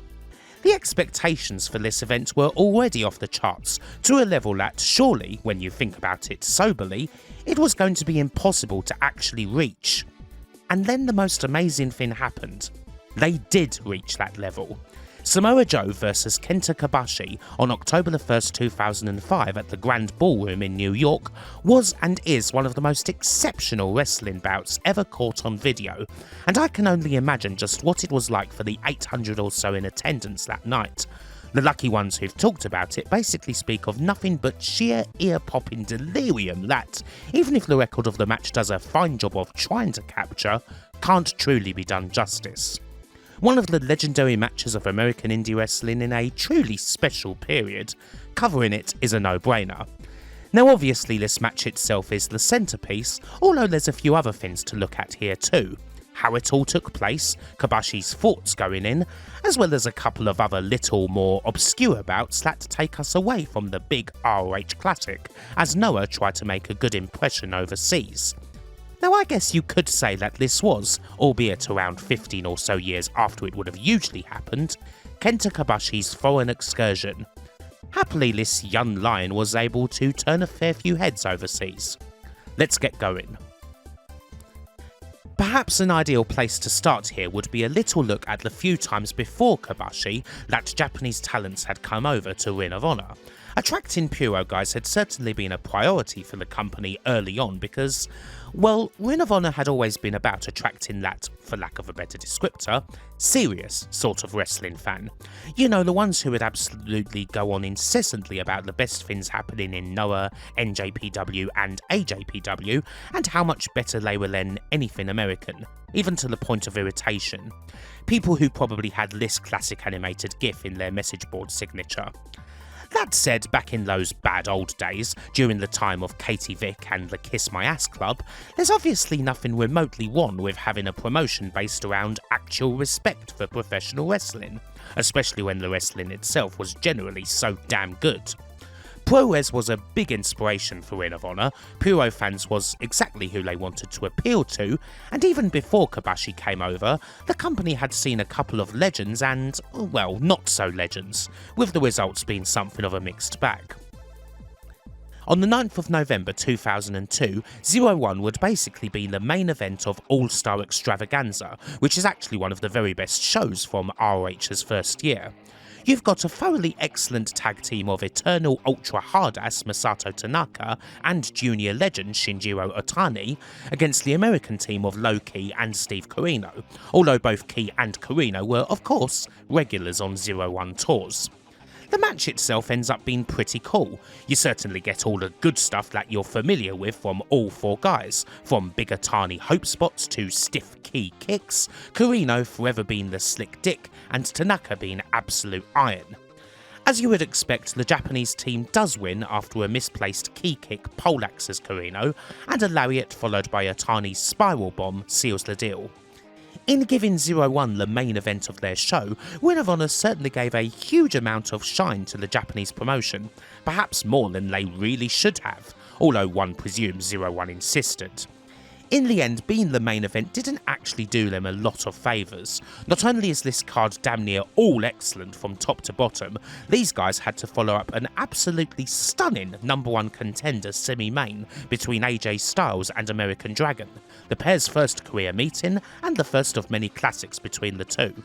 That said, they still did a very good job indeed.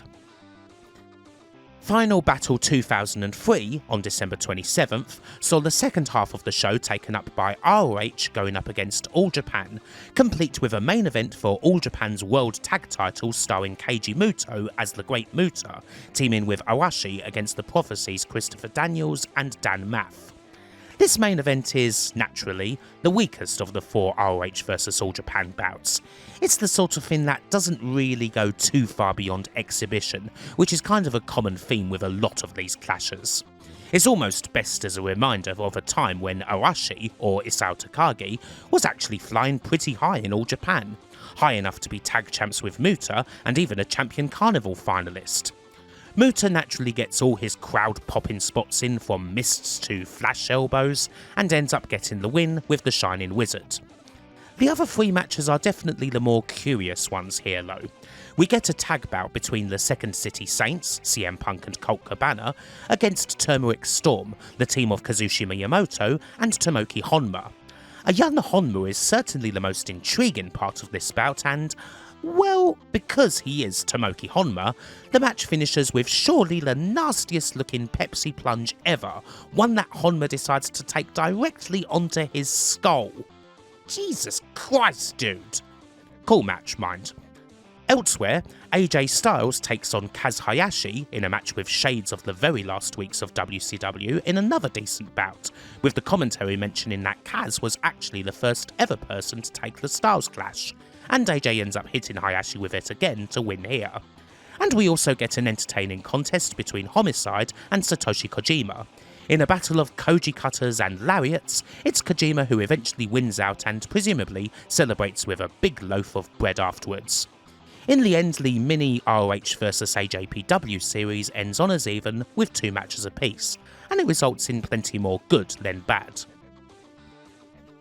As for New Japan, that leads to a couple of shows, with the highlight undoubtedly being the Weekend of Thunder.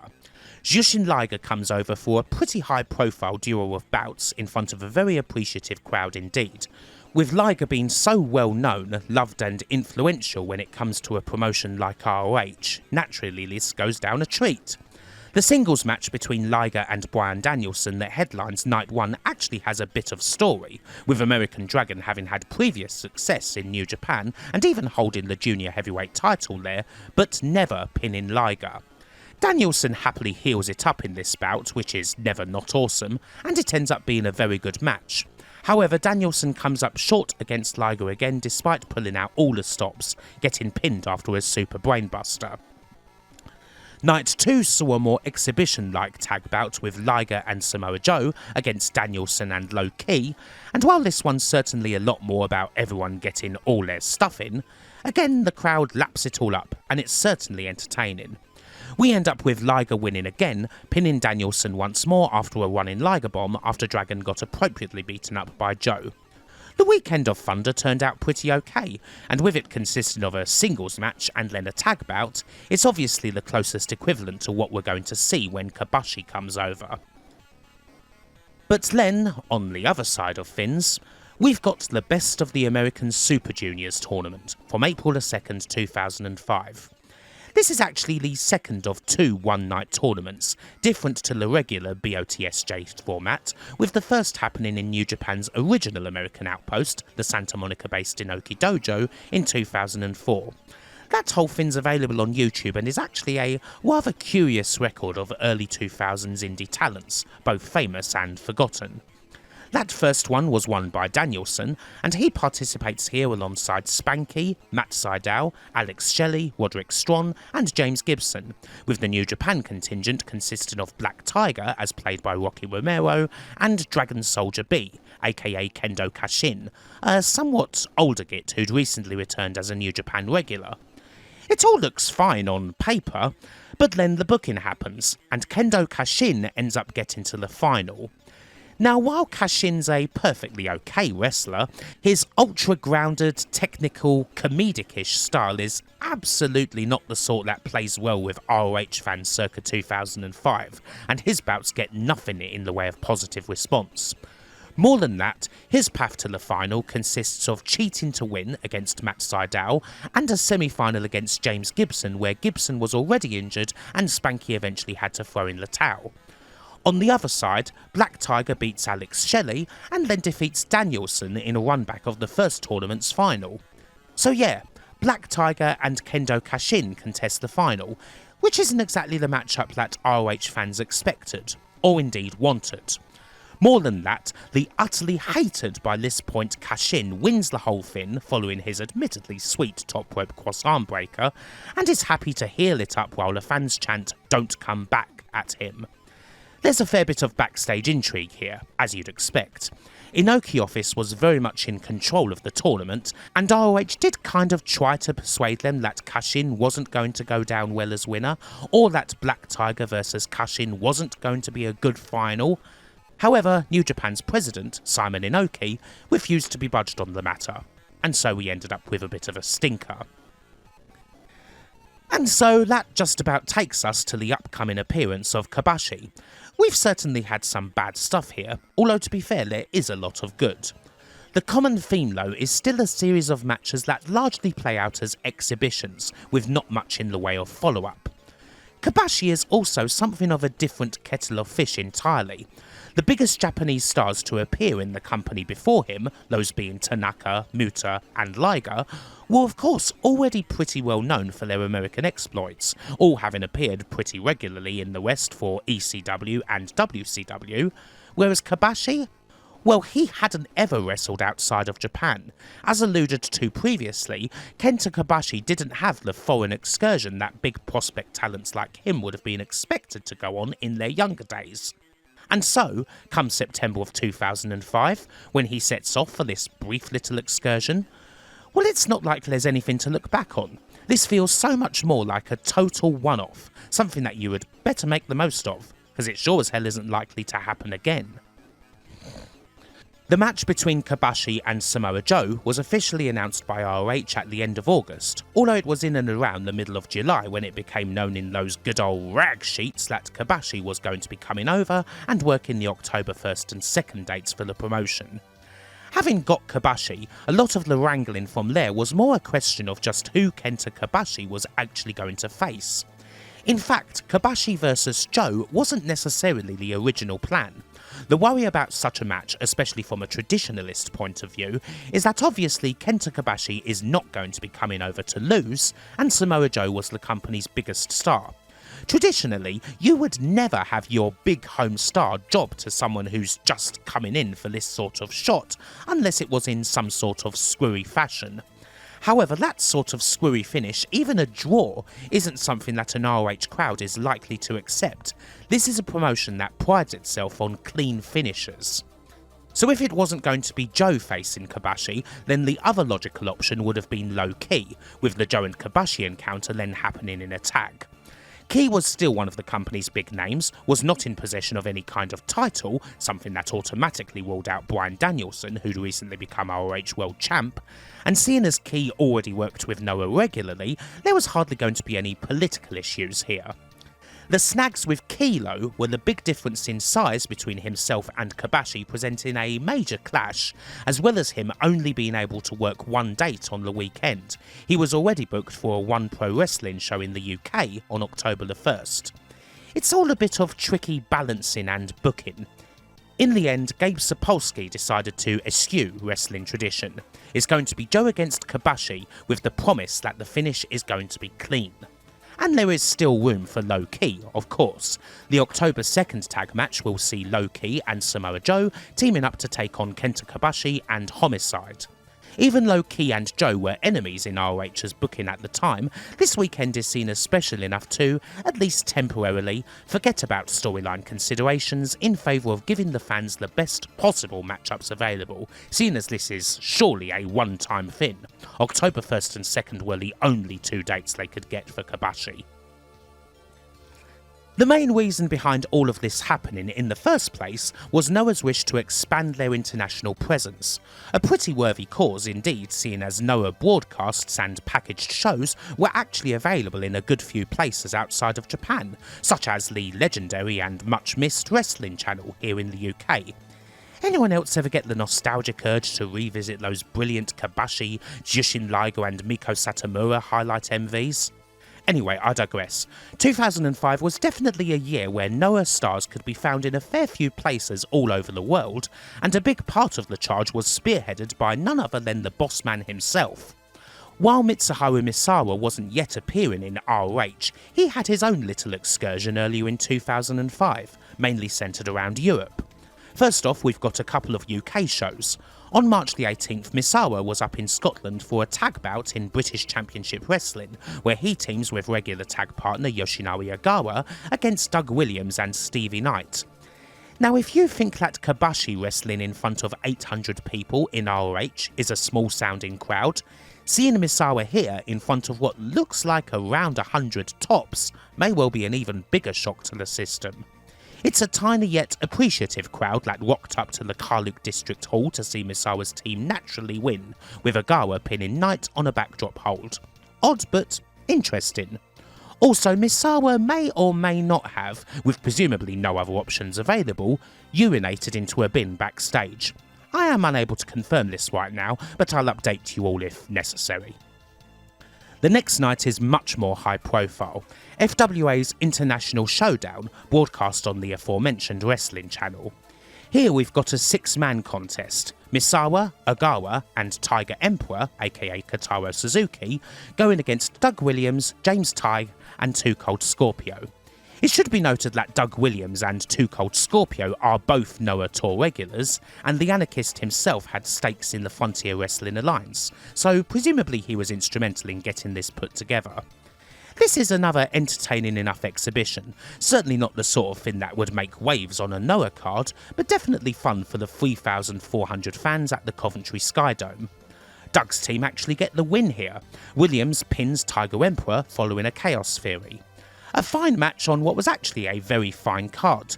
International Showdown was basically chock full of big names, with AJ Styles and Chris Daniels main eventing, a Samoa Joe vs CM Punk match, Raven doing hardcore thins, and, best of all, a classic World of Sport match with Steve Gray going up against Mal Sanders. Essentially, it was a showcase of the thins that the Wrestling Channel had to offer, from TNA to ROH, Noah to classic World of Sport broadcasts, happily without a 3-hour break in the afternoon for bloody Psychic Interactive. God, I miss the Wrestling Channel. The following day, Misawa went to Germany for a match in WXW. Here the team of Misawa and Tiger Emperor would actually lose once again to Ares and Ahmed Sher. I presume that once again Tiger Emperor was the one eating the pin. Misawa leaving Europe with a 1-2 record? Shocking stuff. Kenta Kobashi himself is going to be taking a trip to Europe on his little excursion, but that's not the only consideration here, nor are bigger indie promotions like ROH the only consideration. Another big consideration was the smaller yet quite important feeder promotions that Noah worked with, the likes of Harley Racer's World League Wrestling and Noah tag team Michael Modest and Donovan Morgan's Pro Wrestling Iron. These places tend to be where Noah sends their younger wrestlers off for experience outside of Japan, and so naturally they're going to get the odd visit from more established talents here and there. Misawa himself had already made 3 appearances for PWI in 2002 and 2004. On the 2nd August 2002, he and Ogawa would defeat the team of Doug Williams and Vinny Massaro. Bloody hell, the anarchist doesn't half get about, does he? Ogawa pins Massaro here with a backdrop hold. Misawa had 2 further appearances for PWI in 2004. On 11th of June, there's a GHC tag title defence with Misawa and Ogawa against Bart Blackson and another bloody Brit. And this time it's only Nigel McGuinness in it, sunshine. Obviously, Misawa and Ogawa successfully defended those titles thanks to the old classic Misawa Tiger Driver on Blackson. The third and last bout is a 6-man on the following day, with more odd names. The team of Donovan Morgan, Mike Modest and Ryan Drago, who you likely know better as Simon Gotch or Simon Grimm, take on Misawa, Ogawa and Sal Tomaselli, and Misawa's team losers with Morgan pinning Tomaselli off a Tiger Driver 98. These sorts of strange occurrences and highly obscure names are exactly the reason why I love doing these videos. Kenta Kobashi would have likely made an appearance for Pro Wrestling Iron on his own tour. However, right around the time the tour happened, Modest, Morgan and their partner Brian Murdoch decided to close the promotion.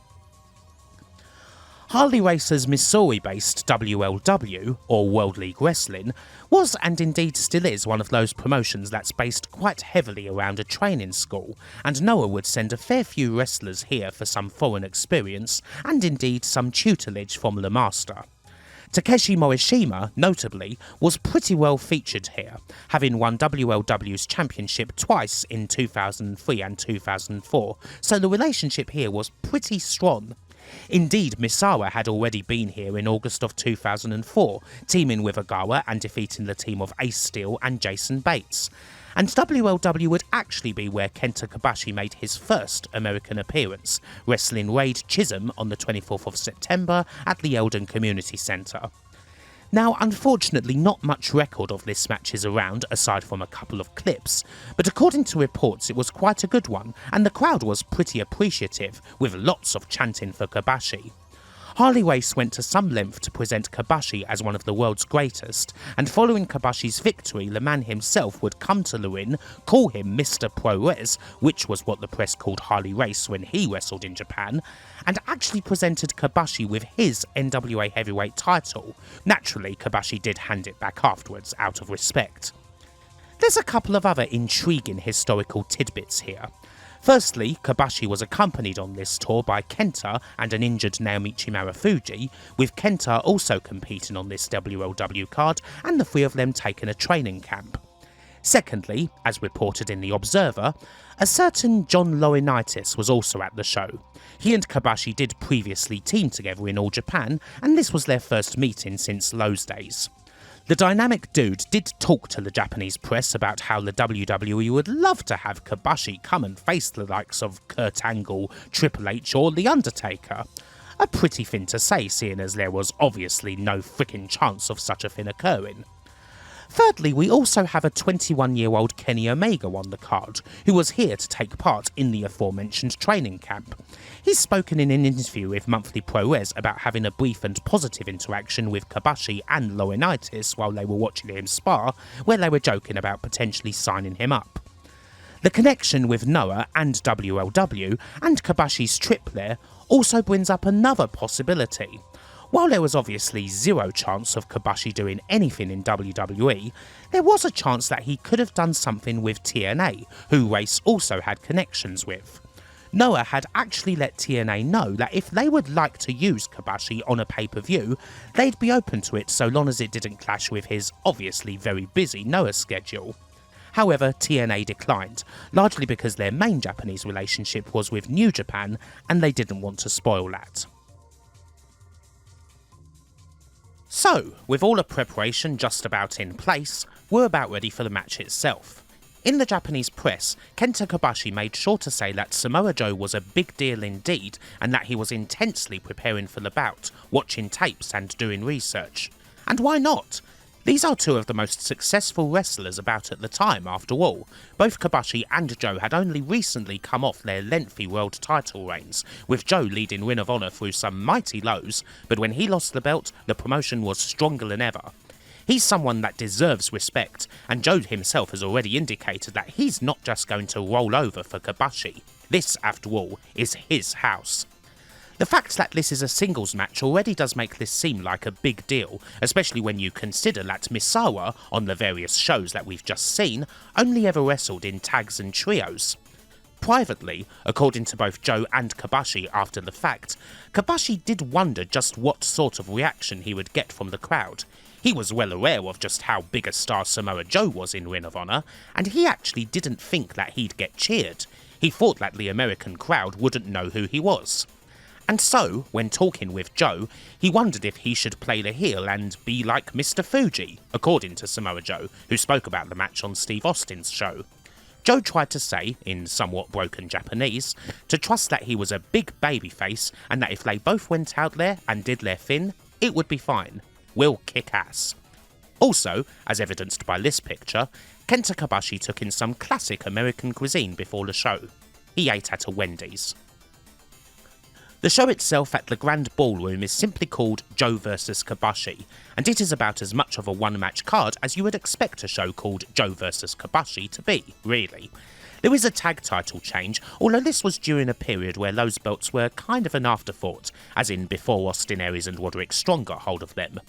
The only other significant development of the weekend, really, is that it's James Gibson's last two shows in ROH before returning to WWE. He's had an absolutely stunning run of 8 months in the company, including winning the world title off of CM Punk, and he has his farewell speech tonight after a match with Jimmy Yan. It's mainly a few tasters before the main event, and by the time Bobby Cruz comes out to announce that it's time here in New York City, the crowd's more than ready for it, with the Kobashi chants already ringing out. Mama Said Knock You Out comes on, and Joe's out first, naturally to the big and head-bopping Joe, Joe, Joe reaction that you'd expect. But still, when Blazing starts playing and the lights go down, the crowd's right on the precipice of losing control. And when Kobashi actually comes out, well, some things speak for themselves.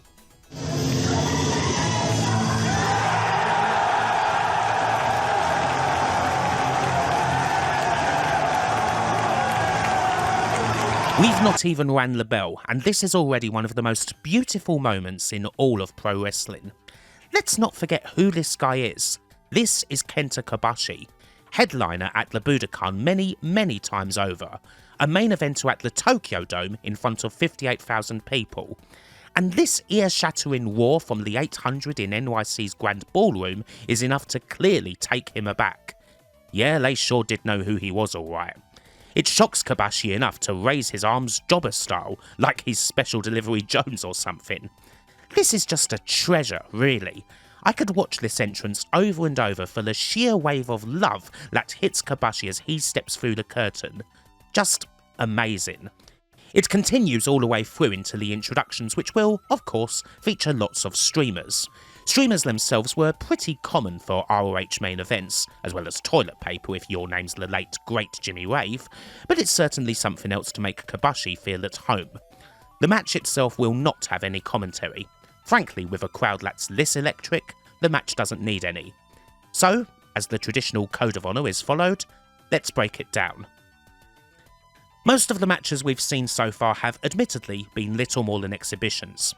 The thought of this being one is quashed from the very first move, when Joe aims a kick at Kobashi's well-known weak spot, his mega-surgically repaired knees.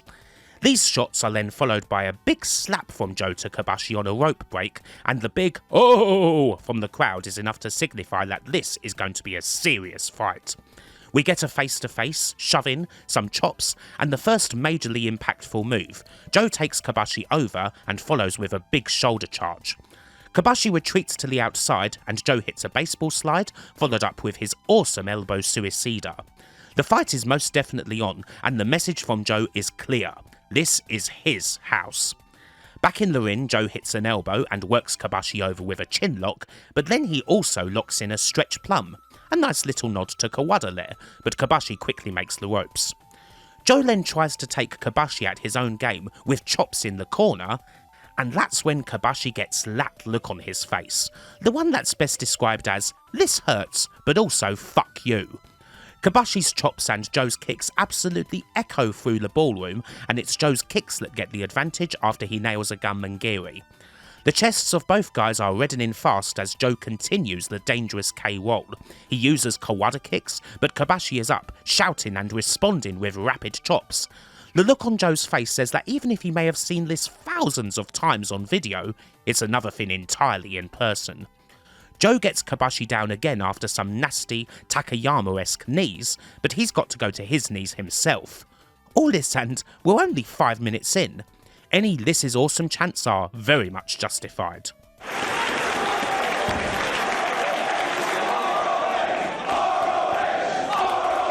Joe hits his chop to the back, kick and knee drop combo, continuing to press the advantage on the outside. It's the stuff that dreams are made of. Joe gets to land the big ole ole ole ole kick on Kobashi. Is this real? Reality crashes in on Joe's second one as Kobashi counters with a beast of a chop to the neck. Suddenly it's Joe sitting on the chair, and what can only be described as an ole chop sends him over the railing. Kobashi punishes further with a DDT on the outside floor, and all those little moves of Kobashi, the whip around to the crowd as he gets back up, they just have that much more impact in a venue like this, with this crowd. He's loving it as he delivers more knife-edge based punishment to Joe on the ropes, particularly the woos that come along each time, and Kobashi turns him around for the big burning sword chop to the neck, with more to come on the ground. It's only a 2 though, and there's more work to do.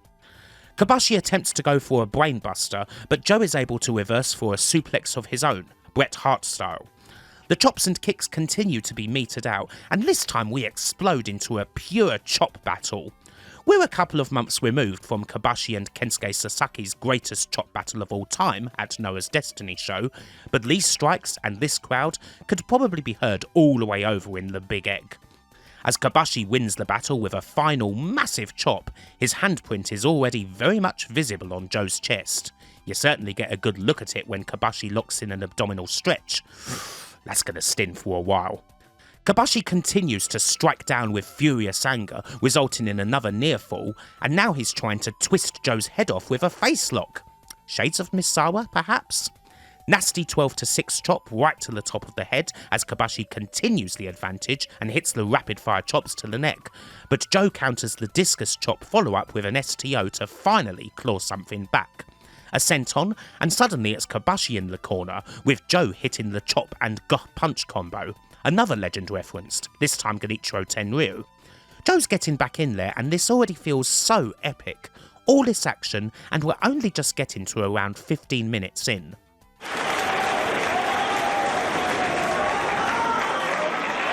Joe hits some more nasty kicks and plants Kobashi with a powerbomb to the corner, utterly mangling Kobashi in there, and then getting in for another of his favourites, the face wash, as previously mastered by Shinjiro Otani. As you can see, a lot of Joe's spots have masses of Puro inspiration, but he executes them so well to make them his own, and it's one of the reasons why he's such a perfect opponent here. Joe senses the opportunity and lifts Kobashi to the corner, locks him in, and hits the muscle buster. However, Kobashi kicks out at 2.9. Joe thought he had him, and some of the crowd might have thought he had him too. Joe hits a powerbomb and runs through submissions, going straight into an STF. As Kobashi inches towards the ropes, Joe tries everything to stop it, transitioning from the STF into a crossface, and then into an octopus hold, but eventually Kobashi, with the will of the crowd behind him, makes it. Joe looks for a big assault in the corner, but Kobashi counters with a chop, gets behind, and hits the half Nelson suplex. Huge roar! Slowly, both wrestlers get up, but Kobashi's there first, a discus chop sends Joe to the corner, and then, well, it's machine gun time. Chop after chop after chop after chop. Just when you think it's slowing down, it speeds up again. Must be about 80 of them. The crowd is beyond delirium, viciously double chopping now until a mincemeat latters Joe's chest, and Joe then gets clattered with another half Nelson suplex. However, he's just able to get a hand on the ropes. Joe tries for a final rally, hitting elbows, running the ropes, but Kobashi reverses and locks the neck. Joe tries to fight but cannot, and oh my word, it's the frickin' sleeper suplex. Lord only knows how, but Joe kicks out again. Kobashi roars and calls for the end. Again, Joe tries to rally with slaps, but a lariat attempt is blocked viciously. 3 discus chops, Kobashi roars once again.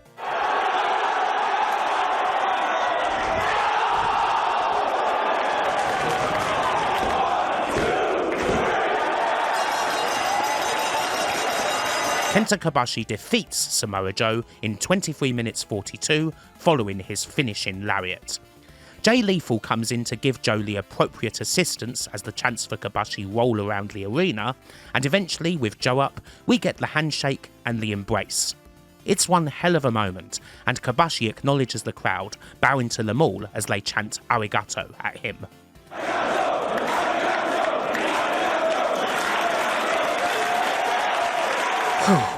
What a skirmish. This is just one of those special moments in wrestling where everything comes together perfectly, one of those matches that reminds you why you love it so much. After all, it's not like it had to be this way. Kenta Kobashi could have come out there, wrestled at a leisurely pace, done the spots everyone knows and all that. It could have easily just been another exhibition, and the fans would have still been happy. Instead, Kobashi and Joe went out there and delivered a 23-minute war, one where both of them would come away with a few scars. We've seen the marks on Joe, and Kobashi broke a tooth during the encounter, but it's just beyond all expectations. In 2005, both of these guys were on the elite level of pro wrestling, and they couldn't not put on a showing worthy of that standing. But of course, there's a third star here, one of the most amazing crowds in the history of pro wrestling. These guys were absolutely on fire for every last move in the bout. They didn't stop from Bobby Cruise announcing that it was main event time to well beyond the finish. Getting to hear them without any commentary is a perfect decision on ROH's part. It's never going to be the same as being there, and you're damn fortunate if you were, but it's as close as you can get. This is one of those nights where everyone, without exception, over-delivered, and the post-match is a thing of beauty too. As Kobashi himself has tweeted in the past, he will never forget the arigato call at the venue. Joe says backstage that the crowd wanted it, they got it, and that no matter how often his neck's going to click for the rest of his life, he gave it his all out there for the sport he loved, and he cheers Kobashi. On his live journal, he simply said that he and Kobashi should do it again sometime, and while unfortunately we didn't get that big singles rematch, this one is certainly enough to leave a hell of a legacy. Plenty of people have talked about how this match was either their introduction to ROH, or indeed their introduction to Kobashi, and that it was the start of a beautiful journey. It's often called the Rock vs Hogan of the Indies, and especially with the crowd, I think that's a pretty apt comparison. Reaction to this match was, of course, universally positive. It did get a 5-star rating from The Observer at a time when such things were a bit rarer, but this was actually the third 5-star that Joe had earned inside a 12-month period, the other two being Joe vs CM Punk 2 from 16th of October 2004, and the TNA Unbreakable 3-way between Joe, AJ Styles and Christopher Daniels on 11th of September 2005. Now of course that's only Big Dave's opinion, but he's undoubtedly a white-hot wrestler, and you won't find much comment on this bout either from the time or from now that isn't absolutely filled with love. In fact, it's often been cited as the greatest match in Ring of Honor's history. With Joe and Kobashi catching lightning in a bottle with such a phenomenal match, one that occurred at the perfect time when Joe was still at his peerless indie peak, and Kobashi was still one of the best and still on a full schedule, in front of that crowd, it is easy to forget about his other match in Ring of Honor, which would happen the very next night on October the 2nd. We're in ROH's mainstay, the National Guard Armory in Philly, in front of 1,000 people for Unforgettable, with the main event tag match seeing Kobashi and Homicide up against Joe and Low Ki. Unforgettable as a card is Probably worth watching more than the one match affair that was Joe vs Kobashi. There is some pretty good wrestling across the board here, as well as a bit of storyline movement, with this being Jim Cornette's first show as ROH's on-screen commissioner.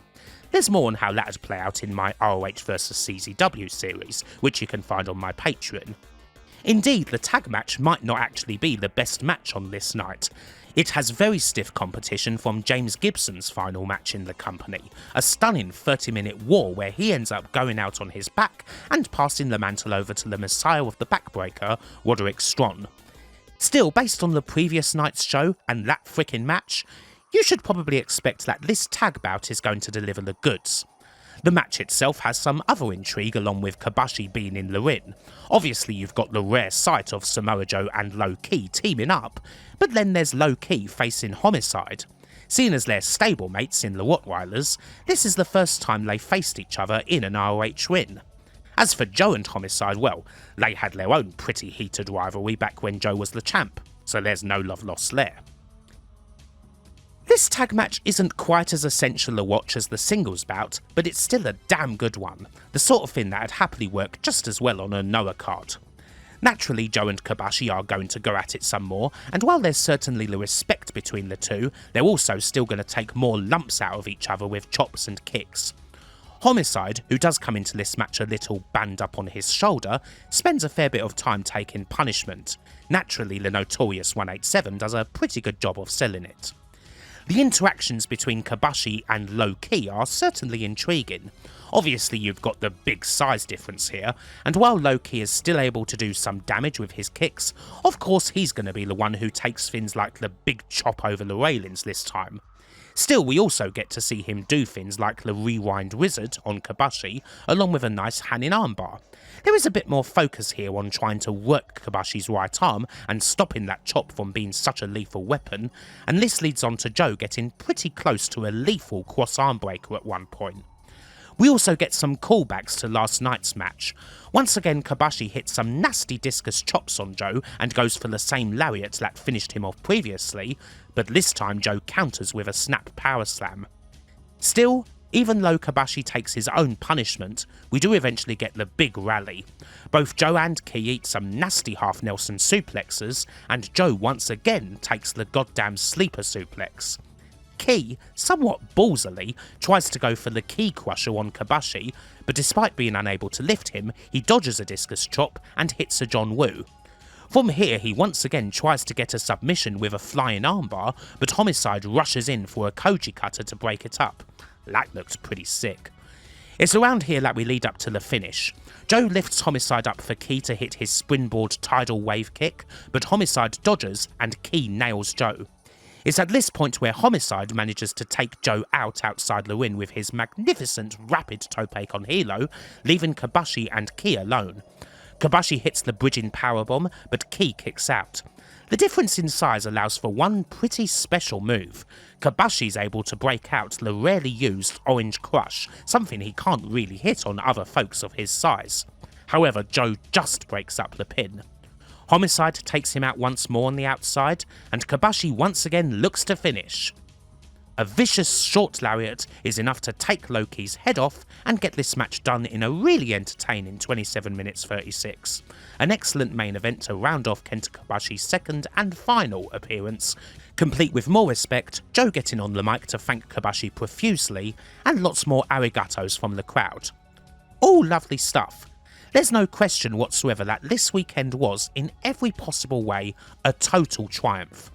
While Joe and Kobashi certainly are the centrepiece of this bout, it has to be said that Low Ki does look really strong here too. He's able to get some very good stuff in on Kobashi, and there is that one moment where perhaps, if it hadn't been for Homicide's intervention, he may have been able to get a shock submission.